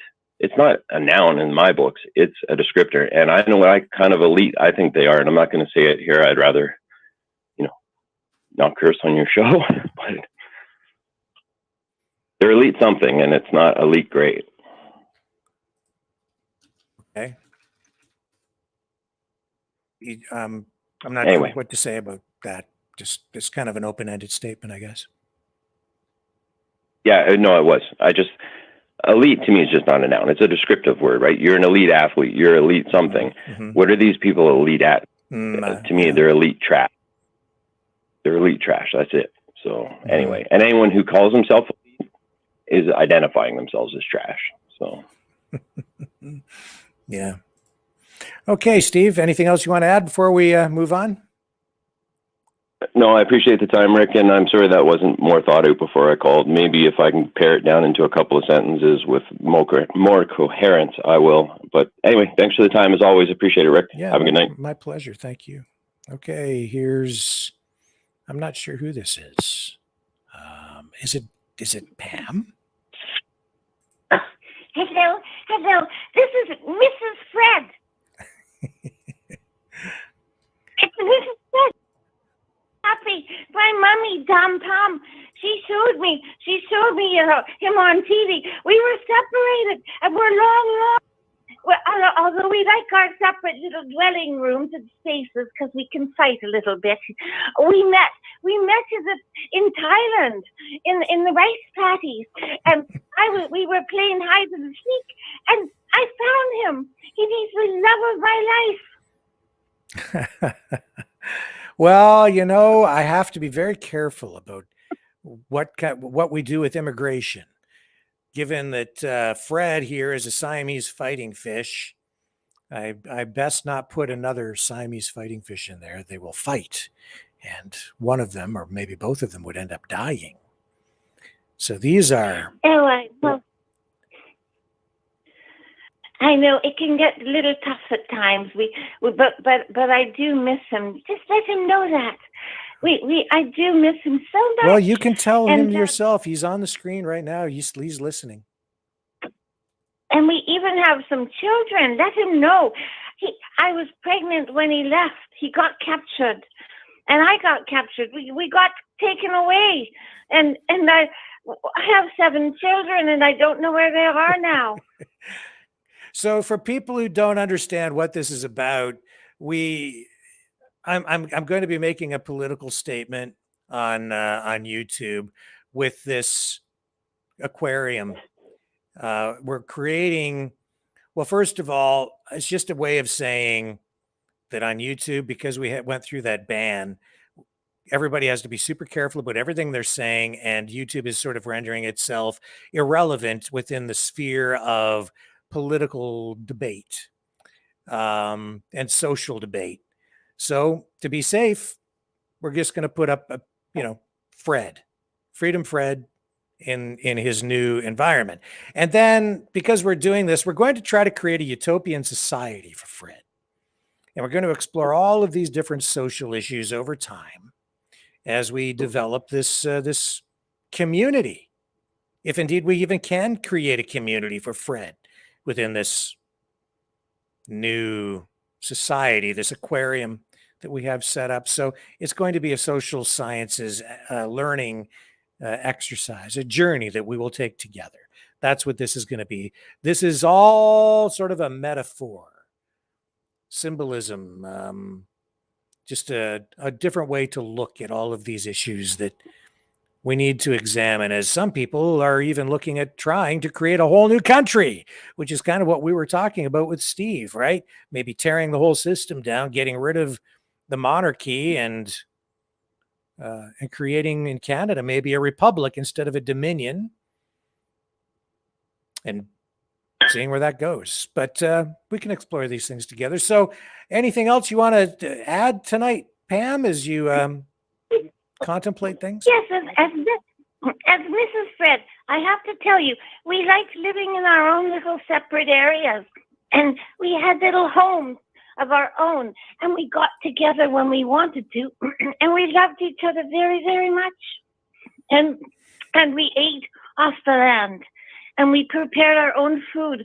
Well, we didn't prepare it. There was things in the rice paddies, but that's all I want to say. But tell him I love him, and I'll watch him here, and I'll just live in my big aquarium. I've got a big one. It's very spacious, and I can swim around and have lots of fun. And my mommy loves me. Here's an actual serious question for you. Do you think that, you see, right now Fred's all alone, so he's sort of in solitary confinement there, and he doesn't understand what's going on, obviously. But should we need to entertain the idea of maybe introducing more citizens to this new country we've created for Fred? But the question is, should we? And if we do allow immigration, what species of fish do we let in? And if we restrict immigration, are we being racist? Well, we live with water snails, and we live with large shrimp, and we have no problem. But if you put other certain fish near us, we'll attack them. We don't want them in our environment. Well, that's it. I mean, if you're looking at fish, certain species of fish don't get along with other species of fish. In this case, even another Siamese fighting fish, they might fight and kill each other. So that wouldn't be maybe such a great idea to do that to Fred. A lot of other kinds of fish, if I were to put tiger barbs in there, they'd nip at his fins until he was dead. So if I allow that kind of immigration to happen, Fred will end up extinct. If I allow, just about anything else to go in that tank, there are only very few kinds of fish that I could put in that tank that would be compatible with him. And even then I would need to be careful. And then there are all these other issues, like how much of a population increase can we allow in a tank of that size? Because the resources in this particular case are finite, right? There's only so much space, and Fred needs a certain amount of space in order to function and grow as a fish and survive.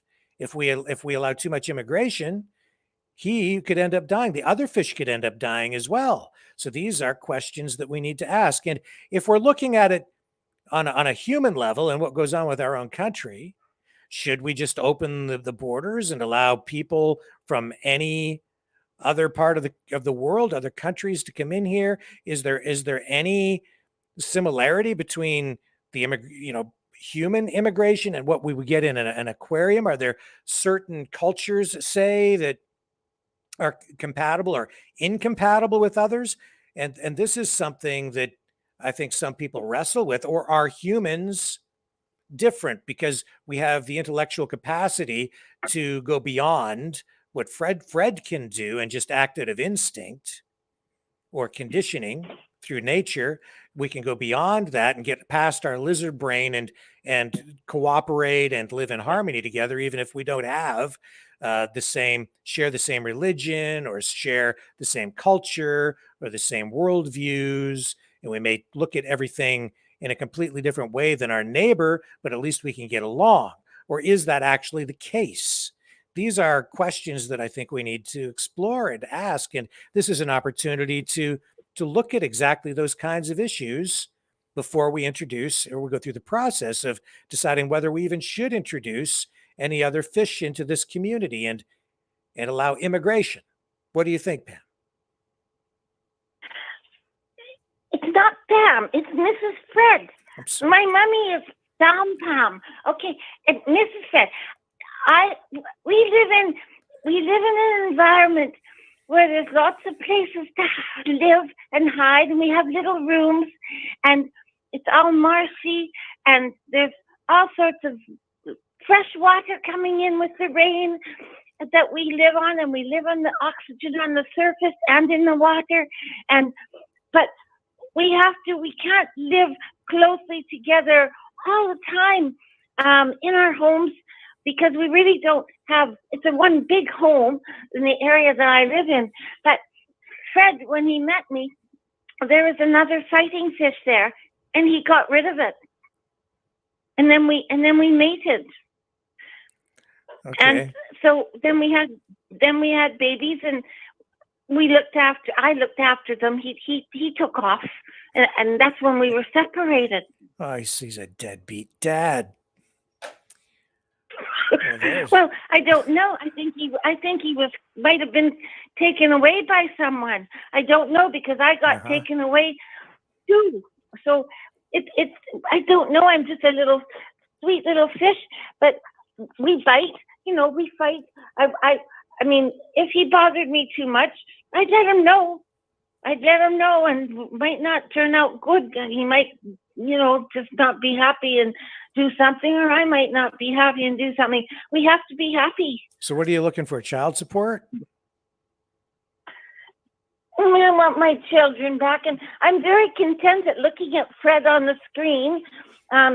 You know, Mommy said that she might get me another male fighting fish and put him in a separate aquarium so we can look at each other. Well, you may have noticed that I have a truck in there, right? Because he's a freedom fish, and he's, of course, he has a truck, a freedom truck. He's a freedom trucker, a truck driving fish. I know my mommy got me a little castle with a draw moat, and I swim through the draw moat, and I love it. It's so much fun to play. Okay. So I'll just say I'll leave it for now, but I want to go play in my castle. I have my rooms all in there, and I swim throughout them, and I go through, and the drawbridge opens up from one end and goes right through to the other end of the castle. Okay. Thanks for the call. Appreciate it, Mrs. Fred. Okay, bye-bye. All right, see you. The number to call tonight, folks, and we can talk about anything you want. Not just Fred. 1-833-975-3733. 1-833-975-3733. Let's go to go take a little break here while we catch our breath and get ready for the next caller.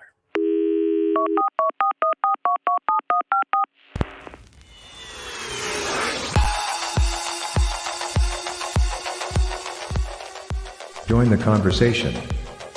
Call 1-833-975-3733. That's 1-833-975-FREE. Speak up. Speak out. Make your voice heard. Maverick News. Fighting for freedom by defending your right to free speech. Be a Maverick. Join us.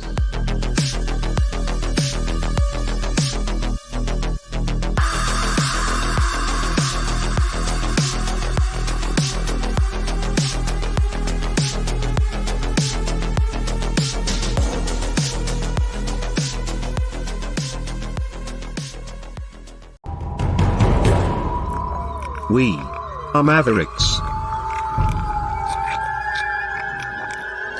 We say no to the Trudeau and Biden New World Order. And to bugs. Because bugs are creepy and gross. And people should not eat bugs. Maverick News. The world is watching.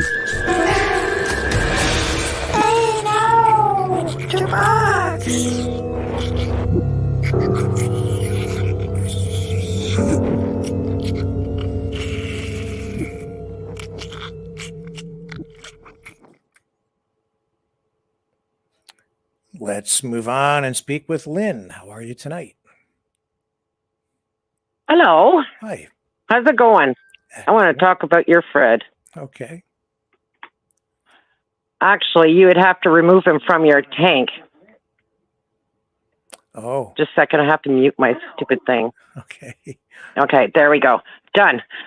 Okay, so you have to remove your fighter from the tank. Actually, I used to put them in my aquarium. I had freshwater tank. Uh-huh. I had Plecostomus and sharkfish at the bottom, the small ones with the red fins. Yeah. And then I had tiger barbs in the middle. I had angelfish on top. And I had some other gouramis. Right. You have to introduce all those fish separately because they go by layers. Mm-hmm. The Plecostomus at the bottom, and he does the glass. And then you got the tiger barbs about an inch or so off the bottom. And then it goes up, up, up, up. Angelfishes are on top. When you introduce your fighter fish, you can actually do two at a time, which I did, but you have to put them in at the same time. Now, everybody has their territory, so it makes it very difficult for them to invade the other's territory. And they lived happily. It was great. Okay. So just an idea for you. So you say I have to remove the fish from the tank? Yes. Remove your fish from the tank. He has to be the very last. Like once you get your others in there and your layers happening of different freshwater fish, then that's the last ones because they're fighters, they're territorial. You would never be able to introduce a fish right now. But if he's last, then it's okay. He has to be last. Okay. Didn't know that. That's interesting. And then, but don't introduce anything from, like, you know, outside waters. My son put tadpoles in and killed my entire tank. Tadpoles? Yeah. Turn into He thought he was frogs. being sweet. They'll turn into frogs. Yeah. Well, yeah, he just put, he thought he'd be nice by feeding them tadpoles, you know, and yeah, killed my tank. Okay. Yeah, well, we have to be But, careful you know, here. We're turning talking this into fish, an like aquarium. actual fish. We're turning this into an aquarium show. I was hoping we'd have more of a philosophical, political discussion using the tank as a catalyst for debate and. Oh, I wasn't doing that. I know. I'm trying to de-stress from the really good aquarium advice. No, I was just trying to de-stress from all watching Trudeau and all that other stuff today. And I just can't, I'm just amazed. Yeah, things are changing quicker. Yeah. Well, there's. I don't know how to say it. I don't want to get you in trouble because, like, I get stressed out through all this. Yeah, it's okay. I understand. Yeah, I think Fred. Yeah, because I'm just like concerned about my property, you know, my house, the fact that is my husband going to lose his job, which he still has to work at 65. Yeah. So, you know, I have a lot of concerns and I enjoy watching the show. We watch it every day. But for me to say something, I don't want to get you in trouble. Well, I appreciate that. So I actually talked real fish. Well, that's therapeutic in itself. And if, you know, watching an aquarium is kind of soothing, right? It's therapeutic. Yeah, well, we used to park. The kids wouldn't watch TV. They were restricted on the amount they were allowed to watch. Yeah. And we'd line up the chairs in front of the aquarium and literally sit there for hours going, oh, I wonder what they're doing. So we create stories.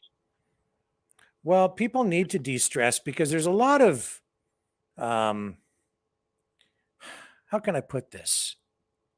I just people garbage. And people just, I think, need to just de-stress, like you said, and dial it back a little bit and turn it off. Basically, is what I'm trying to get at. You know, turn off the TV, turn off all the social media feeds, and just look at a fish for a while. Clear out your. I don't know. You know. Yeah, that's good. But you know what I did after the ice storm we just had, because like both the properties next to me, they're lined with maples. Yeah, I got the brunt of it. So I went out and I'm 6 years old, bought a chainsaw, and I'm just like, oh yeah, I'm imagining this log to be, you know who, and I started cutting off parts, and you know, after 20 minutes, I felt good, like real good at 60. And I'm just like, man, I should have gotten one of these when I was 20. Yeah. Well, I don't know how intellectual this conversation is on that level, but I'm enjoying it. It's, well, you know, just with all this and being in full blown menopause, you know, I need somewhere to de-stress, and chainsaw is like, fantastic. I don't know why I've never bought one before. Oh, because I have a crap load of tools. You know what? You know, I could build a house. I used to build houses for a living. Oh, you know, so it's like I never bought a chainsaw. Like, what's wrong with me? I got something today, and I wanted to tell everybody about it because I was so excited. Hang on, don't go away. Fred will entertain you for like 30 seconds while I run off camera. Hang on. Yeah.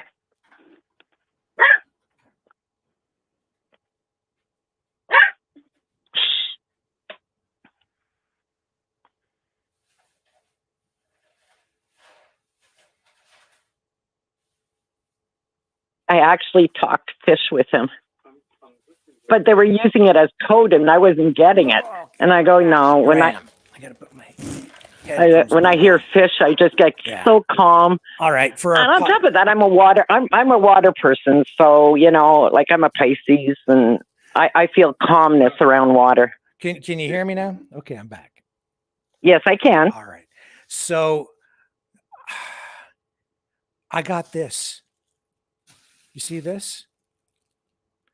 It's a plastic bag.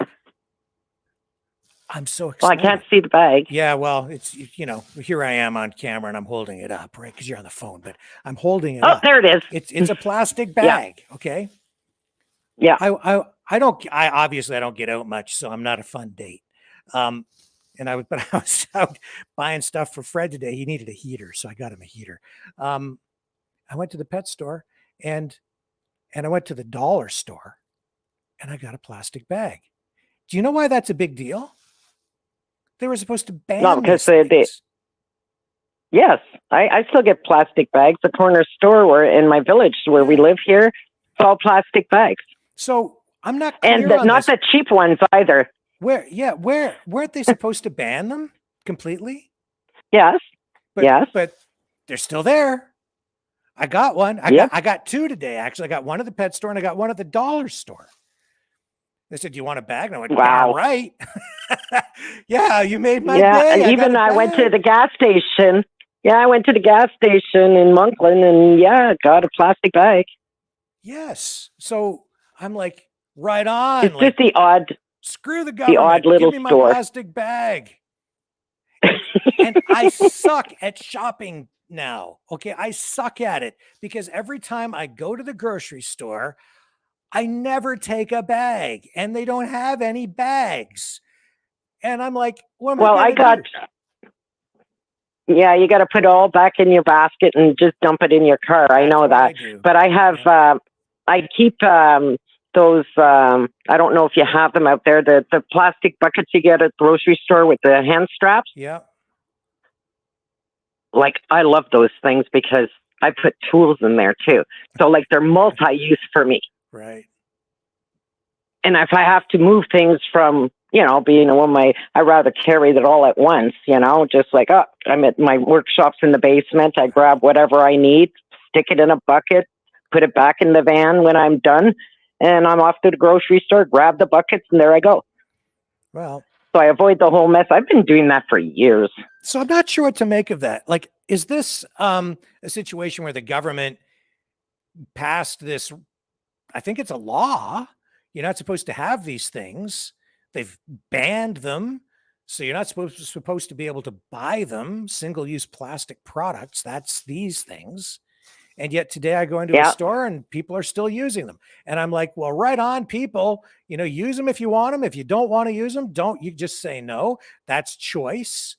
To me, it's not a single-use item anyway. I'm going to use this thing I use them for a lot of different things. So they're very, very useful. Yeah. Well, I stopped caring about that because when I go put my garbage in my bin, because that's what I used it for. Mm-hmm. And I don't think it's necessary to put a plastic bag of garbage in a green bag of garbage. Yeah. I have a pail. Yeah. You just take the pail and dump. Yeah. But no, I have to put it in a green bag or they don't take anything. So I thought this happened to us many years ago. And that's when I started just like, okay, I'm not taking any bags. I use the buckets because it's sheer stupidity for me that I have to put a bag inside of a bag. Yeah. What? Especially I have a can, so why not just dump it from the can? Yeah. Well, you have to rinse your can out every once in a while when you do it that way, but otherwise I totally get what you're saying. Yeah. Yeah. Well, the hose is right there and I am married and that's his job. I got a plastic bag. I got 2 of them today, Justin. And this, I know you're still trying to drink your water out of a water bottle drink box thingy, but I got a plastic bag. No, but wasn't that the whole fight a long time ago? Like when we were younger, you and I, we're not that far apart. When they went to the plastic bag and away from the paper, save the forest, save the forest. Mm-hmm. And now it's like, cut down the forest. You know, to me, you're just switching stuff again. See, I was at It makes no Walmart sense. about, I don't go there very often either, but I was at a Walmart like 2 months ago whenever this thing was going on. And I go in and they're like, they had no bags. And I'm like, what am I going to do? I got to carry my, so they said, you want a paper bag? All right, I'll get paper. And then they give me this piece of crap paper bag. I put the stuff in there. I pick it up and the thing just just shred, and everything fell out all over the floor. What is this? Yeah, well, I'm already upset with the self-checkout, you know. Yeah. And the price is supposed to be paid for employees, then an employee should be there. And it's a social thing, too, so it's nice. Yeah. Well, I have to swear at a computer. I still have to pay a person to stand there. And I'm like, if I use the self-checkout thing, because I'm like, hey, I need you to come over and help me. So they're still they still have to have somebody there. I guess. They always walk over because every time that computer talks, I go, I'm not stupid. Shut up. Just like, shut up, computer. Yeah. Yeah. Or it's like, you're scanning 4 items like at a grocery store, like Metro does this to me all the time. 4 items. And then I need the guy to come put his code in because I'm putting it back in my basket because they're bigger items. Yeah. I'm not going to put it on the side. I'm not stupid. So I'm just like, don't go away. Stand right there while I do your job and scan everything in. Every 4th one, put your little paper code in there. Well, listen, it's kind of ridiculous. I'm going to get you to wrap up because I've got a couple of callers in the queue here. Okay. All right. I'm good. All right. I just wanted to talk fish because it relaxes me. Well, Thank you. That was fun. I appreciate the call. Not code fish, but real fish. I understand. That was fun. Thank you. Okay. Moving on to our next nice call. Seeing you again there. It's hard to find you on Rumble. Yeah, we're up there. I have a hard time. Yeah, we're there. You just got but I only can see your show the next day. Did you subscribe? So I'm having a hard time doing that. Oh, well, when I did it on my tablet, but I can't do it on my TV for some bloody reason. I don't know. I'm just not that tech savvy. I'm going to get my son over to do it. And I mean, he's a computer genius dude. Once you subscribe, then you'll get the notification, and then you should just be able to click right on it, and it'll take you right to the video. So that'll make it easy for you. Yeah. Thank you for watching, and thanks for calling in. Well, thanks a lot, Rick, and all right. Be safe. Yeah, you too, and thanks for the fish advice. Okay, we've got Timber up. Hello, how are you? I'm doing pretty good, Rick. How's yourself? I'm okay. What do you want to talk about? Wildfires? That's good. Yeah, I was going to talk about the wildfires, but a couple other points. Caller Stephen was talking about the elites. I choose to call them the deletes now. It's more of an action word, and it seems to be what's going on. Yeah, careful. We are on YouTube, so just caution you. If you could just make sure you keep that in your mind as you proceed.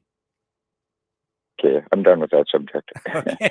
On paper bags, I think the paper bags and that is more a municipal level right now. I'm on an island on the west coast, and some of the cities still have plastic. Some of them don't. The one I'm in, we don't even have utensils that are plastic anymore. They're made out of wood, right? So the trees are definitely going. And what I've seen, because I've been in the bush timber traveler for decades, picking and foraging, I've seen a lot of forests be destroyed, both by logging, by bugs, and by forest fires. And in the last 10, 15 years, as I pick morels, which grow the following year in a wildfire area, I've noticed that the timbers and the ashes and everything has changed. And I don't know if it's things falling us from the sky, being blown above us, probably is. Some of it, but I think a lot of it is part of the plan as well. On the island that I live on, we have a few quarter-hour communities building up, right, or districts, if you want to call them. And I'm looking at the wildfires in Alberta and where the evacuees are being sent to, and they're all being sent to places that are going to be quarter-hour districts in the future. So what better way of getting the comfortable country living lifestyle out of your system by burning around it or burning through it, maybe even taking out your town, And while you're in these large urban centers, your house and everything you own, your livelihood, your job. So and you're trying to tell me that they've set these fires on purpose, all these fires, because they want to corral everybody into 15-minute cities? I'm not saying all of them, but okay, here's an experience I had 6 years ago. I was up on the eastern foothills of the Rocky Mountains, and I had a friend who was a firefighter with a crew of 6 guys. They were fighting this fire on a hillside for about 6 days. They finally got it toned down when a British Columbia Forest Service truck pulls up, and this guy comes out and he's got this little torch and starts lighting a few little fires. Right. So they take down his number. They take down the number of the truck because it had a Canadian registration number on it and everything. And they found out that his actual job for BC Forest is called an igniter. Okay. Now it's actual. It can be looked up, can be researched, what have you. Right. So that's what kind of put me onto this idea, that some of this is probably, done through that way as well. Right. I mean, I know about bees and things like that, but whether it's all from the one source, I doubt it. Right. So you think that the government is going around and they have guys that they're paying to intentionally set these fires because it's all part of a 15-minute city plan? Well, I believe to an extent that's part of it, right? And I believe it's bigger than government, right? Like it's the governments are puppets, right? Pretty much. Can you, do me a favor, okay? Let's dial it back for a second. Here's what I need you to do. Yeah. If you're going to come on here and make these kind of claims, I need you to produce some facts and some evidence to support that. Okay. I know that there are people out there who set fires for the government because they're involved in things like prescribed burns. And in addition to that, yes, when they're fighting forest fires like this, they might actually set some fires to create a break wall so that the fires, they do, right? They do things like that. Yeah.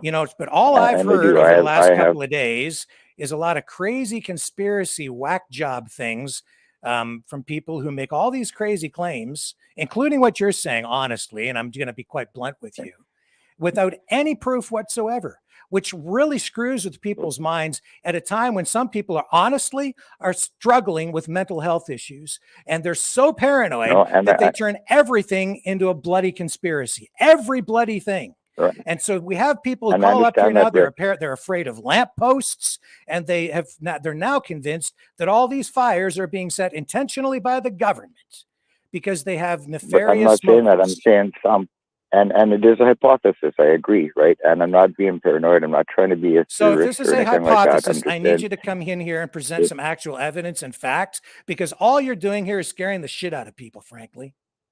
Okay. Well, it needs to be looked at, though, too, right? Why? I mean, it does. When you get some facts, I understand that there are some people out there who are arsonists. That can be the case. And maybe some of these fires were set intentionally. And maybe investigations will reveal information about that. But until somebody comes to me with some actual proof that the government is sending people around in a bunch of trucks, intentionally setting all these fires because they're trying to fuck people over, I don't really want to hear about it. But I didn't say it. So give me I didn't some say a bunch of people. This is exactly the stuff that I told people was happening. I'm getting people calling me saying exactly the shit that you're trying to feed me right now. And I'm just not going to sit here and eat it because it's not true. Well, I eat shit every day and pretend it's gourmet as well. And I understand, right? I'm not saying it's factual. I'm saying then this is what I heard. Come on here and spew conspiracy theories. If it's an actual conspiracy, then give me some bloody facts. But I don't really want to deal in conspiracy theories because this is all just scaring the shit out of people. And honestly, listen to me, just hang on just a minute.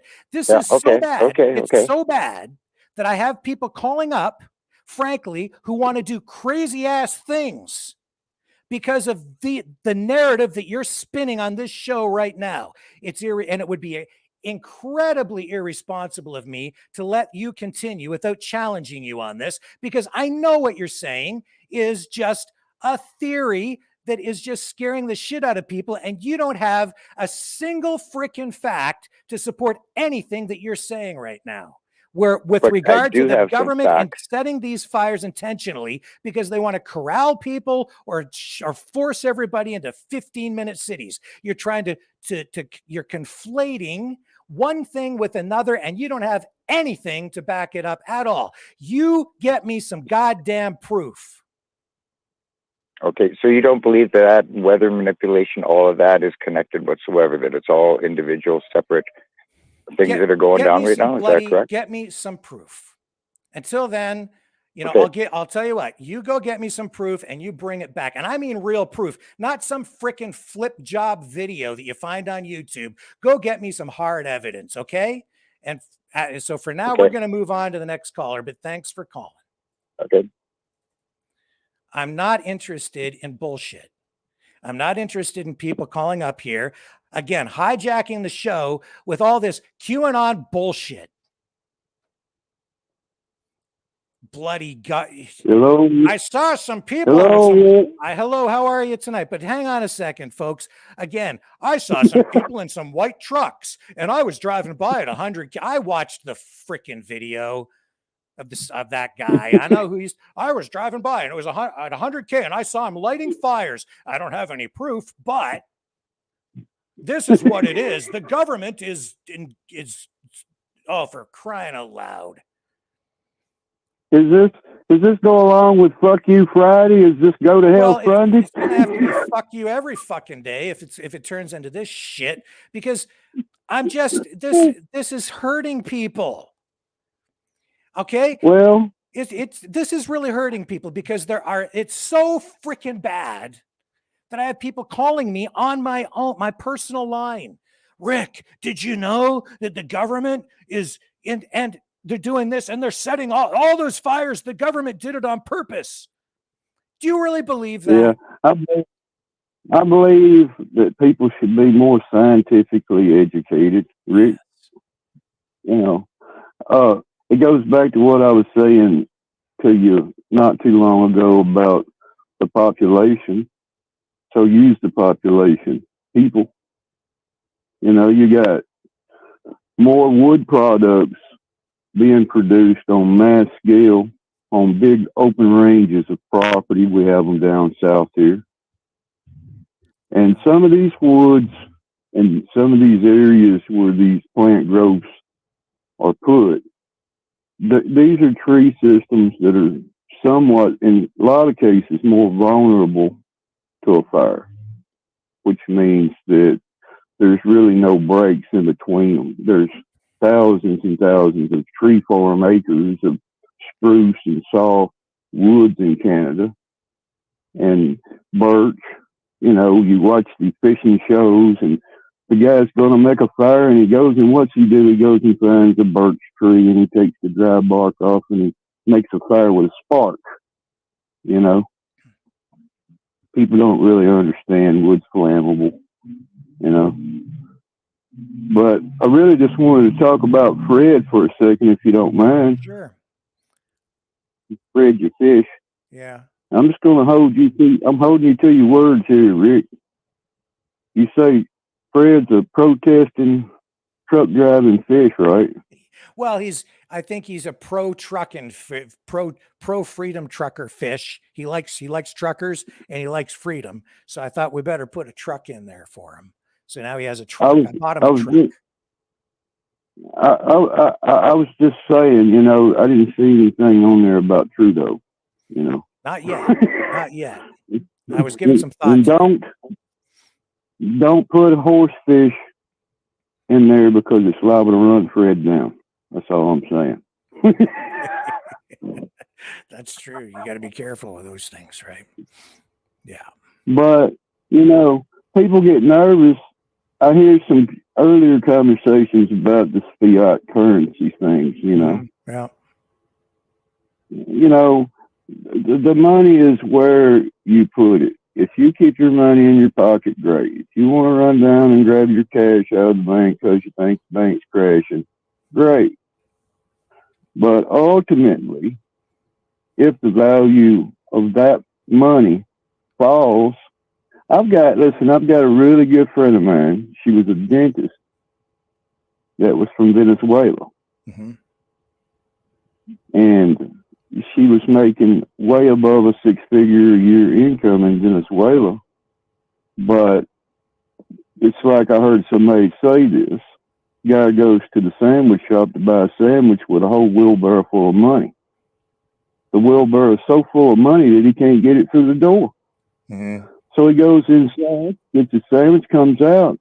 Well, his wheelbarrow is gone, but his money's still sitting there. Yep, that's The right. fact is no matter what you do, I hear people just, I think that we have what it takes to solve it. But if you go out here and say, hey, I got 2 pounds of gold or 10 pounds of silver, the fact of the inflation rate, it's going to cost just as much inflation on your investments that you made in your gold and your silver as it did in your fiat currency. It's not going to do anything for anything. It's going to, a loaf of bread is going to cost the same amount no matter what it is. But there was a real interesting guy that I follow. I'm not going to say his name, but he's real sharp when it comes to the banks and the money and all of what's going on. But way back last September, 700 banks were due to fail in September of last year. Well, that number's staying somewhere between 400 and 430 banks due to fail, which we're up on stage now for a couple of more major banks to fail. But the intention behind the Fed is it's that if they're going to keep printing money and they're wanting more interest on the money that they're printing, it's a way for the big, huge banks to consolidate. And if people don't understand, there's only so many banks and they own the federal bank. So whenever the big banks completely buy out and demolish all of the lower banks, then they'll have their way with it. You know, their interest rate is going to be what it is, like it or not. It's out of from what I'm seeing, it's out of the control of the local banks. Like you said, we need credit, we need finance. That's what makes our world go round, you know. But as far as people, interest rates are actually set by the central banks. So it's not really set by like the CIBC or whatever, right? Like they have once the main rates are set, they can charge various interest rates for the products that they attach, but the and the interest rate, the home mortgage banking rates right now are anywhere, they're down 33% across the board. Goes back to, again, whenever I said a dollar's worth somewhere around 38 cents due to the inflation. Well, that's going to hell. You know, I'm not a conspiracy theorist. I like to read facts, you know, the cold hard facts about this stuff. But it's fallen more into the people. The same happened in 1929 and in 2008. We've been operating on a zero interest rate now for some time, which means that 50% of 700 banks, 50% of those banks is already coming up to the table with losses. Yeah, listen, we're up to almost 6 minutes here, so I need to get you to wrap up. Well, anyways, I'll go back to Fred the Fish, man. You know, I hope him the best. You know, I do think that you know, if he's a protester fish, he probably needs his own little group of protesters in there. You know, I don't know what kind of fish those would be, but I'll let you use your best judgment. All right. Well, we can explore that in the days ahead. protesting Yeah. fish. All right. Yeah. Thank you for the call, it sir. was great to thank you for the call, Matt. I'll talk to you later. You betcha. Okay, here's the man without a plan. The master of all disasters, Rick. I'm coming to you live, watching this Toronto game. It's 2-2, third period. Toronto loses. Oh my God, Toronto's going to go crazy. They will riot. I've seen it before. I was in Vancouver when it happened. But back to the big story. The big story is the fires. Now I get it. People are trying to say, "Oh, it's the government starting these fires." Yeah. I know for a fact, Rick. I know for a fact that people do start fires. Okay, and the reason why it's economically for their own benefit. Okay, say you're in a town where there's no work, this and that. Okay, and I know natives. I know a lot of natives that have started fires because they're the ones who get the call to put it out, and it's big money to put these fires out. And another thing, I don't know if you knew this, but this is true. Okay, especially in BC, the federal prisoners. Okay, once they get run down from maximum to medium to minimum security, okay, there's camps. Okay, that train federal inmates to put out fires. Okay, that's their job, right? So it is what it is. I don't know the stats. How many of these fires are going on in the U.S.? I don't know. We only see the good question. Right along that borderline with BC, Alberta, Manitoba. Okay, where the fires are going on. Just look and see if it's happening on the U.S. side too, right? But a lot of people, when the economy goes down, they find a way to get paid, right? Yeah. And sometimes that's See, like now that everywhere. You can live that's in a the real city thing. We know that happens. That's a true thing. There are arsonists, as I agree with you. Like sometimes some people do set these fires intentionally. I see it in the cities. Okay, when the economy is down and businesses aren't making money, they torch the fucking place to get paid from the insurance. Right? That's been going on forever since the days of the insurance broker. Okay, that happens, right? But the other big story is this: Ukraine. Now, I was watching you on Rumble, but I didn't hear you mention anything about China trying to broker the peace deal. Did you see that on the news? Zelensky talked with Z for a few hours today. For a few hours, not a 10-minute meeting, a few hours. Okay, and China's going to intervene and do a peace deal. I will laugh so hard if China does broker a peace deal. Okay, because NATO and the United States and Canada, all of them are going to sit there with their thumbs in their ass looking very stupid, Rick, if China brokers a peace deal. Yeah. Thank you for the money, right?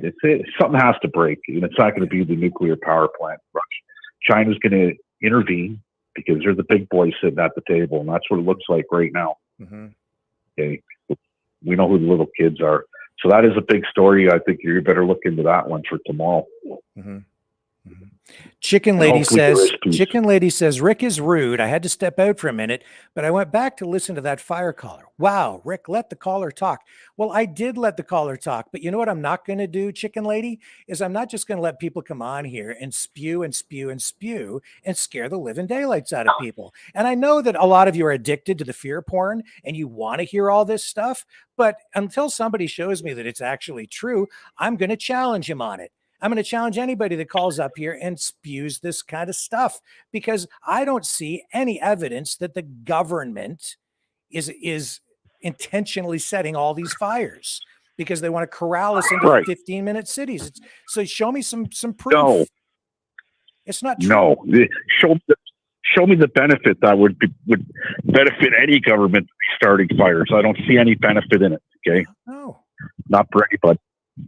Now, here's the other fear one. Stand for the, I think it is. They're running around from town to town doing their speeches, this and that. I get a memo the other night from a guy who was speaking, and he shows me everything they're going to be talking about bringing treason for Trudeau and the grand jury. And I had to stop and I questioned him. I said, listen, we're in Canada, buddy. There is no grand jury. Right.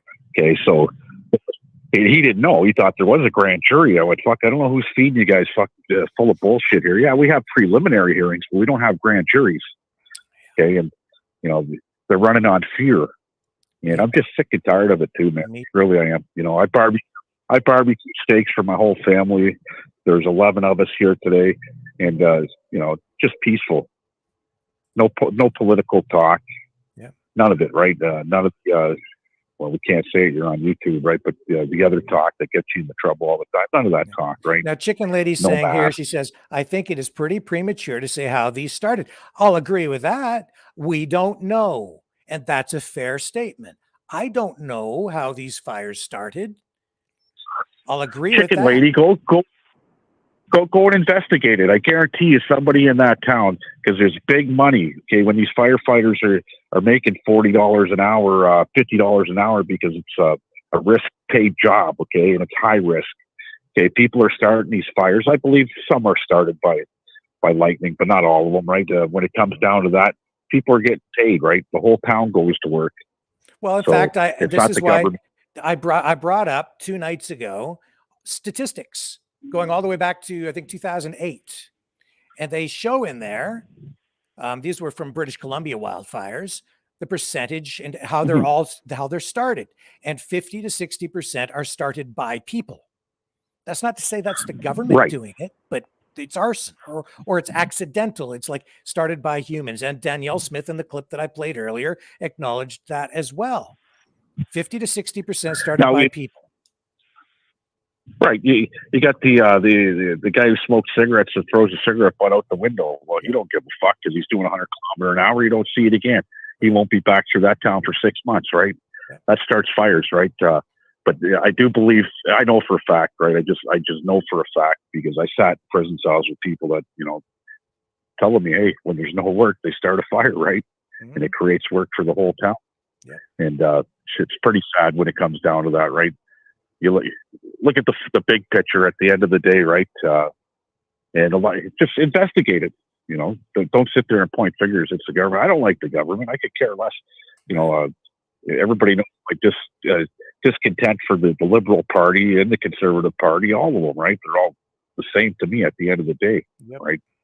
And but I don't think they're starting fires. I know that for a fact. Yeah, no. When you got 60%.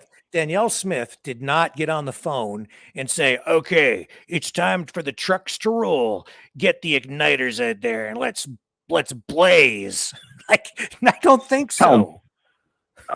Anybody that's blaming Danielle Smith or liberal bootlickers or NDP, okay, Danielle Smith is genuine from what I could tell from watching politics my whole life, okay?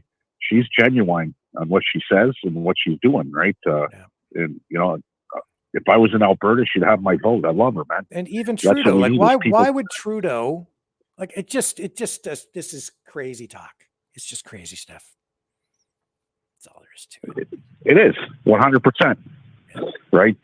And as we see right now, everybody's campaigning, even though they say they're not campaigning. They're campaigning one way or another. The only one who has a right to campaign is Danielle Smith at this time. Mm-hmm.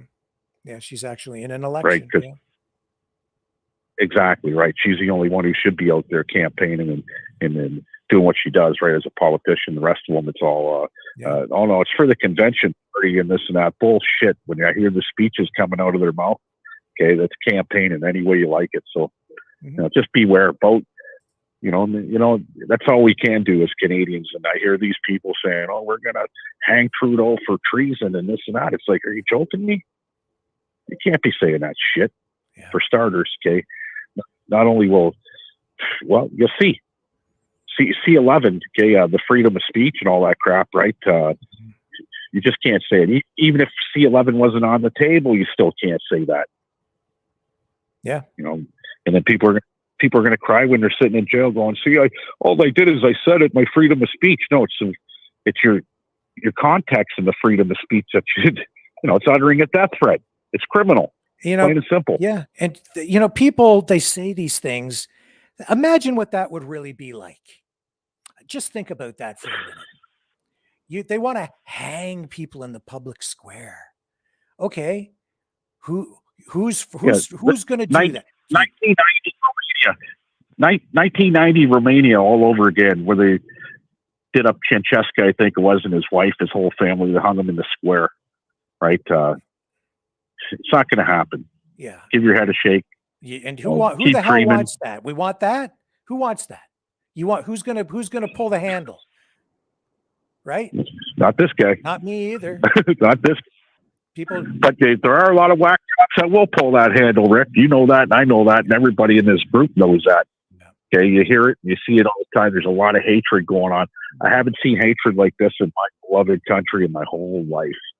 Okay, it's getting out of hand to the point people just want to burn it all down and start over. We could do it, and you're going to have your General Jason LaFetche and fucking these clowns out there that are Ron Clark that are going to be out there fucking running the country.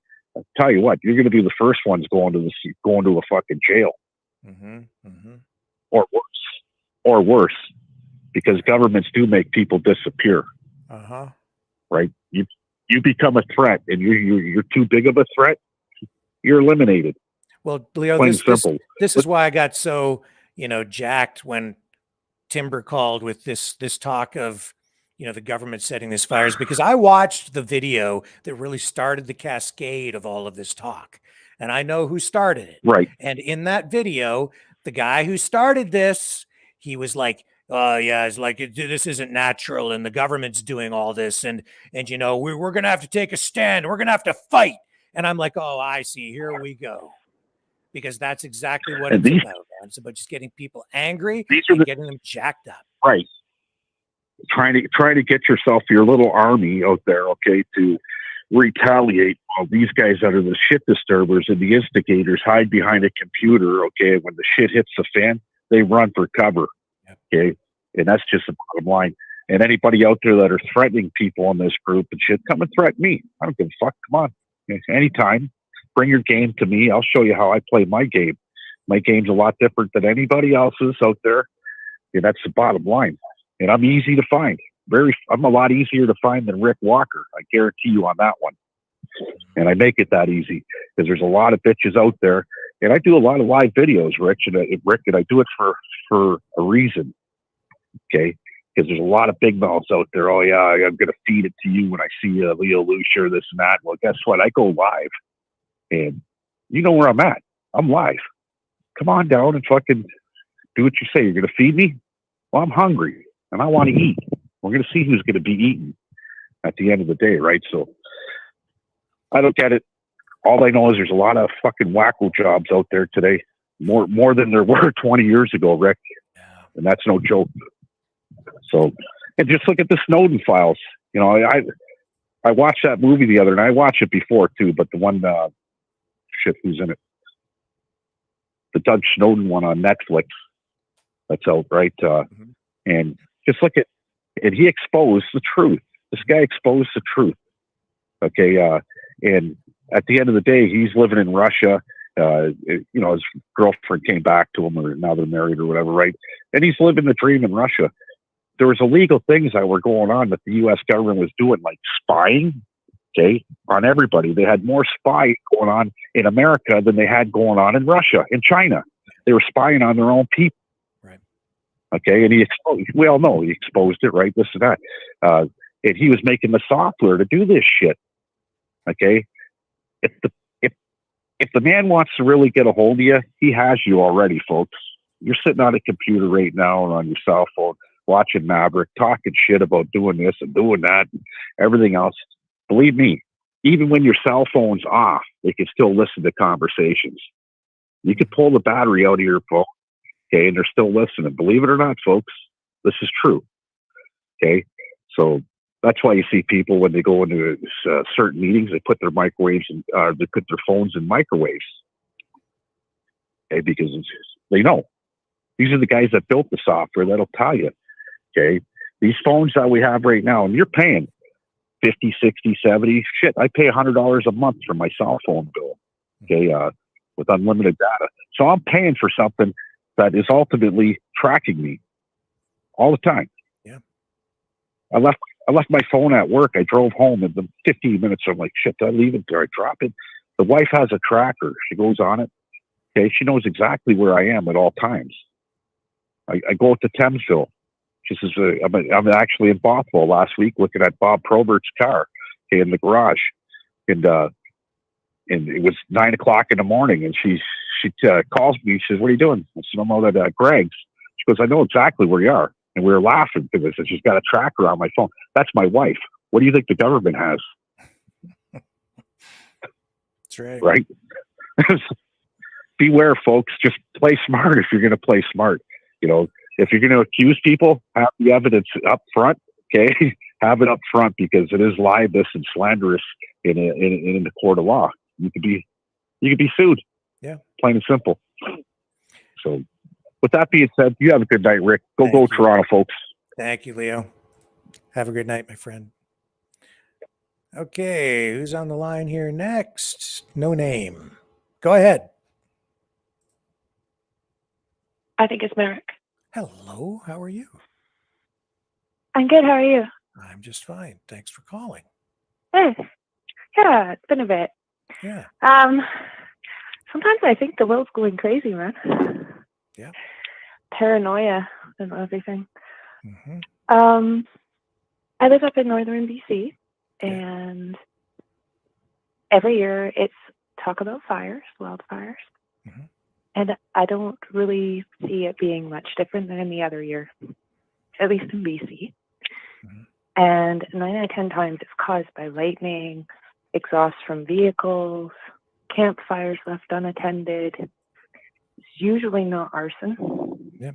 And I lived in Alberta, and they're way worse this year than normal. Mm-hmm. But not, like, I mean, we still have the whole year to go through, and I don't think it's anything to really be, it's not as abnormal as people are making it out to be.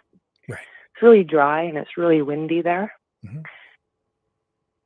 You know, it makes it bad conditions, right? And uncontrollable, but I don't think people are out there setting arsons left, right, and center. 2018 was really bad for fires in BC, and then there was the Fort McMurray fire in Alberta. Yep. That was dreadful. It happens every year. You want a conspiracy theory? I think the one that I'd go for is how the Liberals are going to swing this for more taxes for climate change. Mm-hmm. You know? Yep. But yeah, that was all I called in to say. As somebody who lives in BC, I don't find it way worse. I think it's a lot of fear porn. Mm-hmm. Fear porn on both sides. Like if I turn on the news, that's all they're talking about, and they're making it like this is the worst year ever. This is, you know, and that I don't find that really true. Right. I think we'll probably average out like we generally do for the most part. And I don't think anybody's out there setting fires en masse. You know, I don't think the government's involved in it. Nothing like that. It's just how it is. Yeah. Yeah, that's why And that's why I brought out all those Yeah, go stats. ahead. I brought out all the stats 2 nights ago to show exactly what you're talking about. Oh yeah, almost always it's campfires, except for down south in like the Kelowna area. People are out on their quads, people are out in their vehicles, and it is so hot in that area. It's so hot. And my brother lives in Kelowna, and he has asthma. And I'm always like, why would you move there? Because you know, from like a March all the way to like end of September, it's just smoke the whole time. Yeah. There's always a forest fire going, always. Yep. In his area, you know, I don't know how anybody with breathing problems could stand to live there. You know, but I'm very fortunate where I live up in northern BC. We don't get very many. Yeah. And but yeah, and I remember when I lived in Fort Mac, it was hot and it was windy, and I can imagine down like in the Edmonton area where it's prairie, that wind just goes, you know. Yeah. So, and the wind makes it spread faster too, and it feeds it. So yeah. Yeah, and they do set fires. They do purposely set fires when fighting a fire, you know, and so like people are taking pictures of that or videos of that and saying things, and then you have people who are paranoid, and let's face it, like a lot of us are. We don't trust our government. We don't trust what they say on the news. So we are looking at the other side of it, but you have to realize sometimes that it's a bit of a stretch. Yeah, exactly. You know? You have to stop yourself, you know. And the other thing I wanted to say was I work at a store, and I don't know if it's different in Ontario, but here in BC, we charge you 10, 15, 20 cents a bag, plastic bag. So when we say to you, would you like a bag? And if you say yes, we're charging you. Yeah, I paid for this bag. These bags. That's today. the way. Yeah, and that's the way the government has done it. They've decided that if if you really want the plastic bag, then you'll pay for it. But they're not completely banned. So it's Now still have to legal charge you. for them to sell them to you. Yes. then? Got Yes. it. Yes. Okay. So Yeah. it's still a choice. So if for you the go into a store, if you go into a store like the Dollarama here, I know gives them out, and you can say, I would like to buy 20 bags, and they'll give you 20 bags, but they'll charge you for it. Got it. Okay. Yeah. Well, yeah. I was just happy to It's get just a one way to try to curb it. Me Yeah. too. I use it for my cat litter. Yeah. I use them for my cat litter, and like it was like when they became impossible to find, I'm like, I don't want to be double bagging kitchen garbage bags for that, you know. Yeah. But yeah, they come in handy, or cleaning up dog poop or whatever, you know. I in the use them for all springtime. kinds of things. You know, I really Yeah, do. for sure. All kinds of stuff. Yeah, and and I'll let you go. I just also wanted to say before I do that I really like your Rumble channel. I really like Rumble Chat. And it's a nice change, and I won't be going back to YouTube. Excellent. Well, I'm glad that that's hopefully- working out. In fact, you know what? Yeah, Tonight we've doubled our audience. Did you know that? And you know why? Because we're back on YouTube. We have just kind of an average number of people on YouTube, and we've built a bigger audience over on Rumble. So now we have both, and it's like I'm looking at the numbers, and I was like double. I'm like, wow. Thanks. Like Thanks, Dragon YouTube. said, all the cool kids are on Rumble. Yeah, everybody needs to go over there. All right. Silver Well, lining. okay. And you have a great night. Thank you. A great call. Appreciate it. Okay. Bye, Rick. Yeah. Okay. Here's Antonio. Hello, sir. I'm glad that you Hi, called in Rick. tonight. Good How are you? evening. Hi. Good, thanks. Yeah, I just wanted to pony off of what you said about migrating into Fred's tank. Yes. So I think if you're a freshwater fish, you should stay in fresh water. And if you're a saltwater fish, you stay in salt water. If you evolve into a freshwater fish, then you may be able to come into Fred's tank. But you got to keep the salt out. Otherwise, it's going to pollute the tank. And I think that's what pretty much happened in our nation. Well, you could argue right? that Fred is indigenous to his environment now because he's the first right inhabitant of this country, right? And it's fresh Correct. water, so we wouldn't want to upset the ecosystem, I don't think. And isn't it interesting that we have ultimate control over his entire environment? Like we really do control the climate and every aspect of his environment. And he doesn't even know it. Yes. And I think that took place for a long time in this nation. And it's when the salt started getting into the fresh water that we started, changing policies and laws and and that's when it started getting corrupt. But So do you think that what we're talking about here is bestowing rights on Fred, so that we're saying Fred has the right to exist in a country that is of fresh water? Absolutely.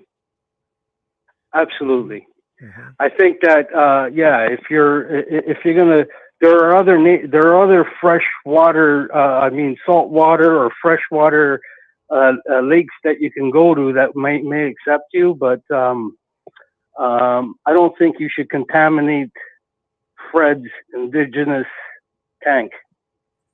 Right. If you can put it that way. Now, there are other species of freshwater fish that if we introduced into his environment, they would kill him. Of that, I have no doubt, because they instinctively will attack him and kill him. That's actually a fact from what I understand. In Lake Ontario, there was a fish that was introduced, and it started killing off other fishes. There are many invasive I'm not species that have come 100% on in that. that in the ballast water of ships, like, you have zebra mussels in the Great Lakes. You have sea lamprey that will attach themselves to the sides of other fish, including like lake trout, and just they suck the blood right out of them and kill them. They're ugly cusses, those things, man. Like they have a, like an eel, and they have all these teeth, and they attach right to the side of the fish, and they do not let go. And those are not native to the Great Lakes. They've been around for a while now. Right. You know what? And that may be happening in your comparison. Right.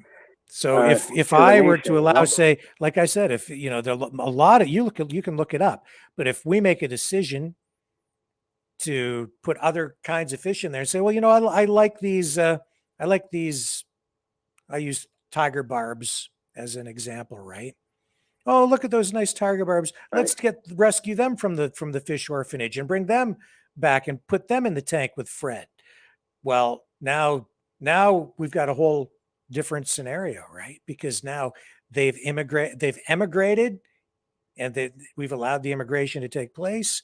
And now that they're in the tank, do they have rights? Right. Right. And taking away Fred's rights at the same time, right? Yeah.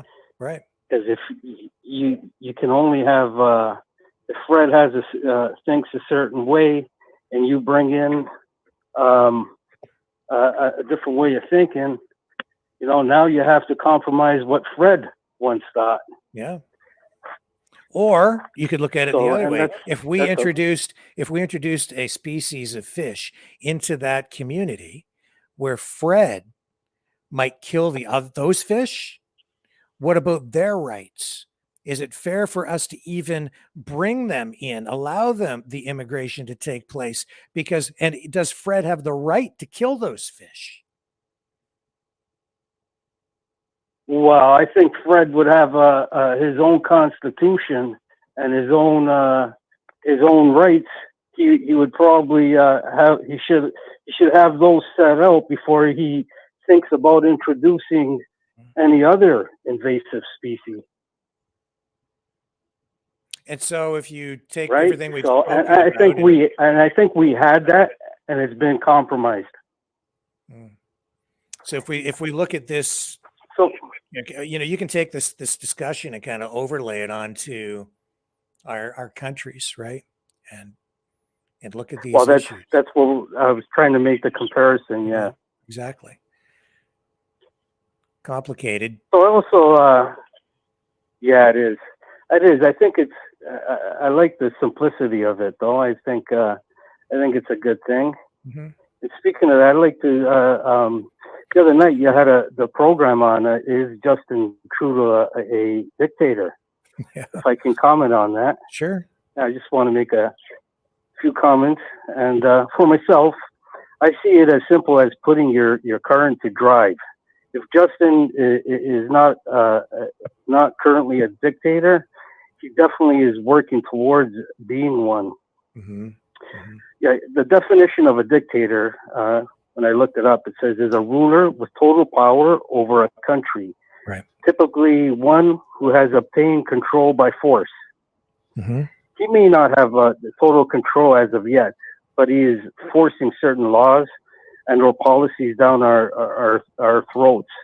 Yeah. You know, for example, the Kool-Aid, censorship, his climate agenda, yeah, etc. Yeah.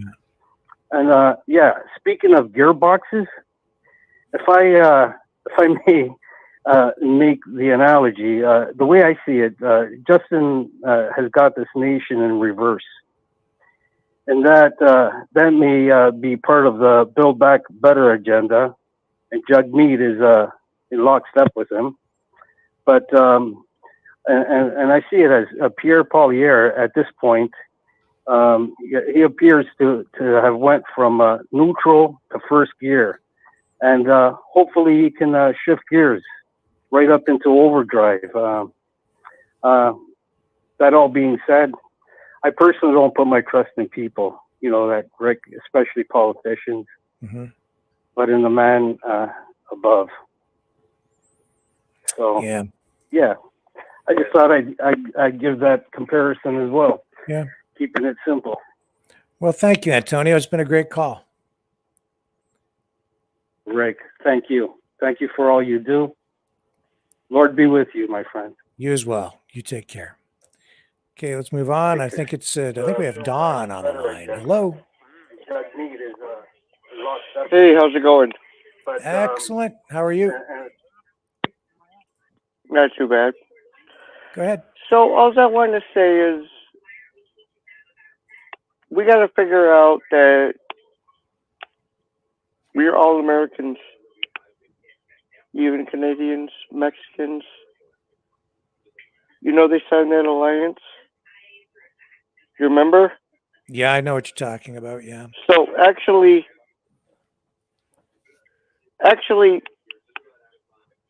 we're all Americans, and we got to fight for America. And you know what I'm talking about, because I'm talking about Canada and Mexico, because they're overrunning us right now. And you better figure it out, because they already did that to Europe. Okay? Okay. Okay, Rick? I'm not fucking playing. No, I'm serious. We're all Americans. We live in America. Okay. And Canada and Mexico is America. It's all America.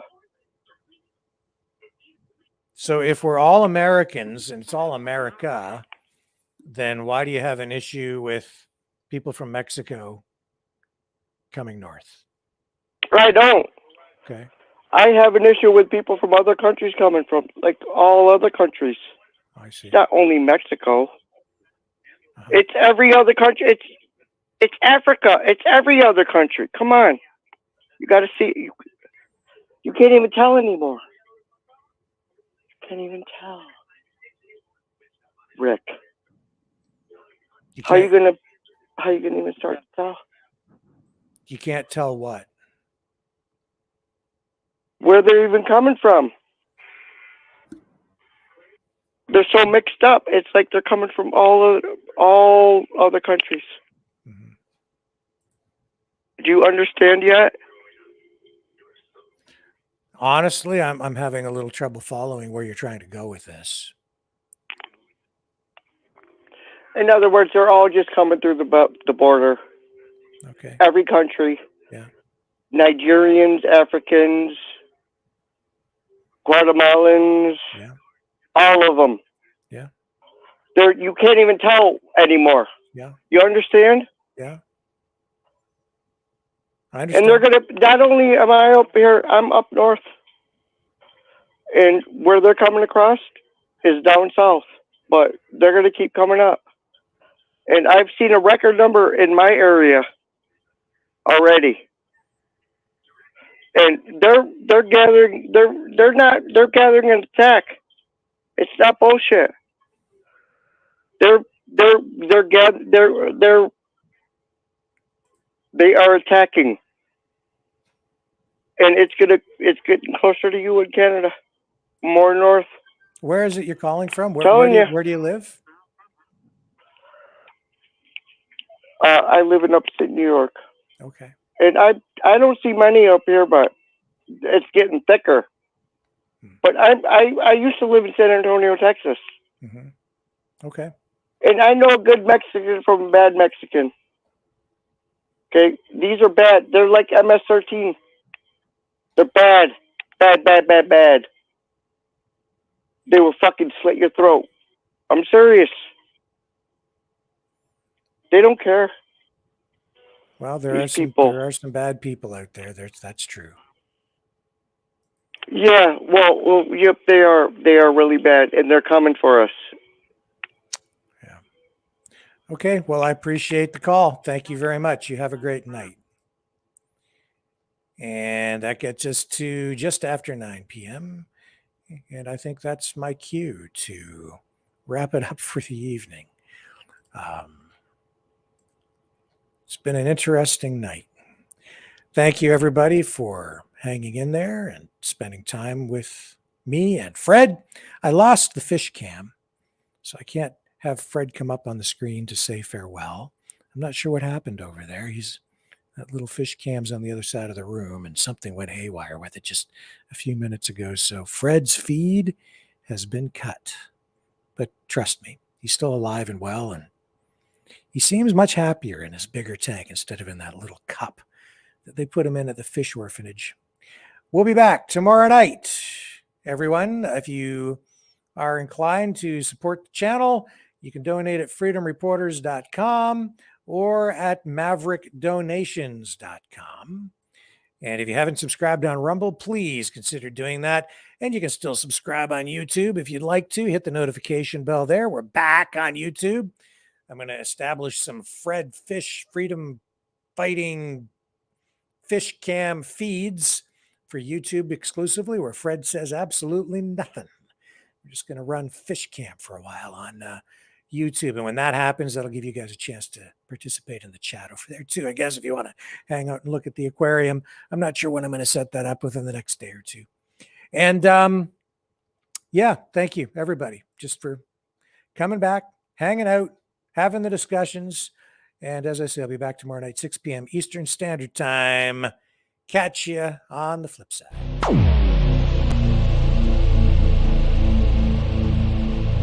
This has been a Maverick Multimedia production.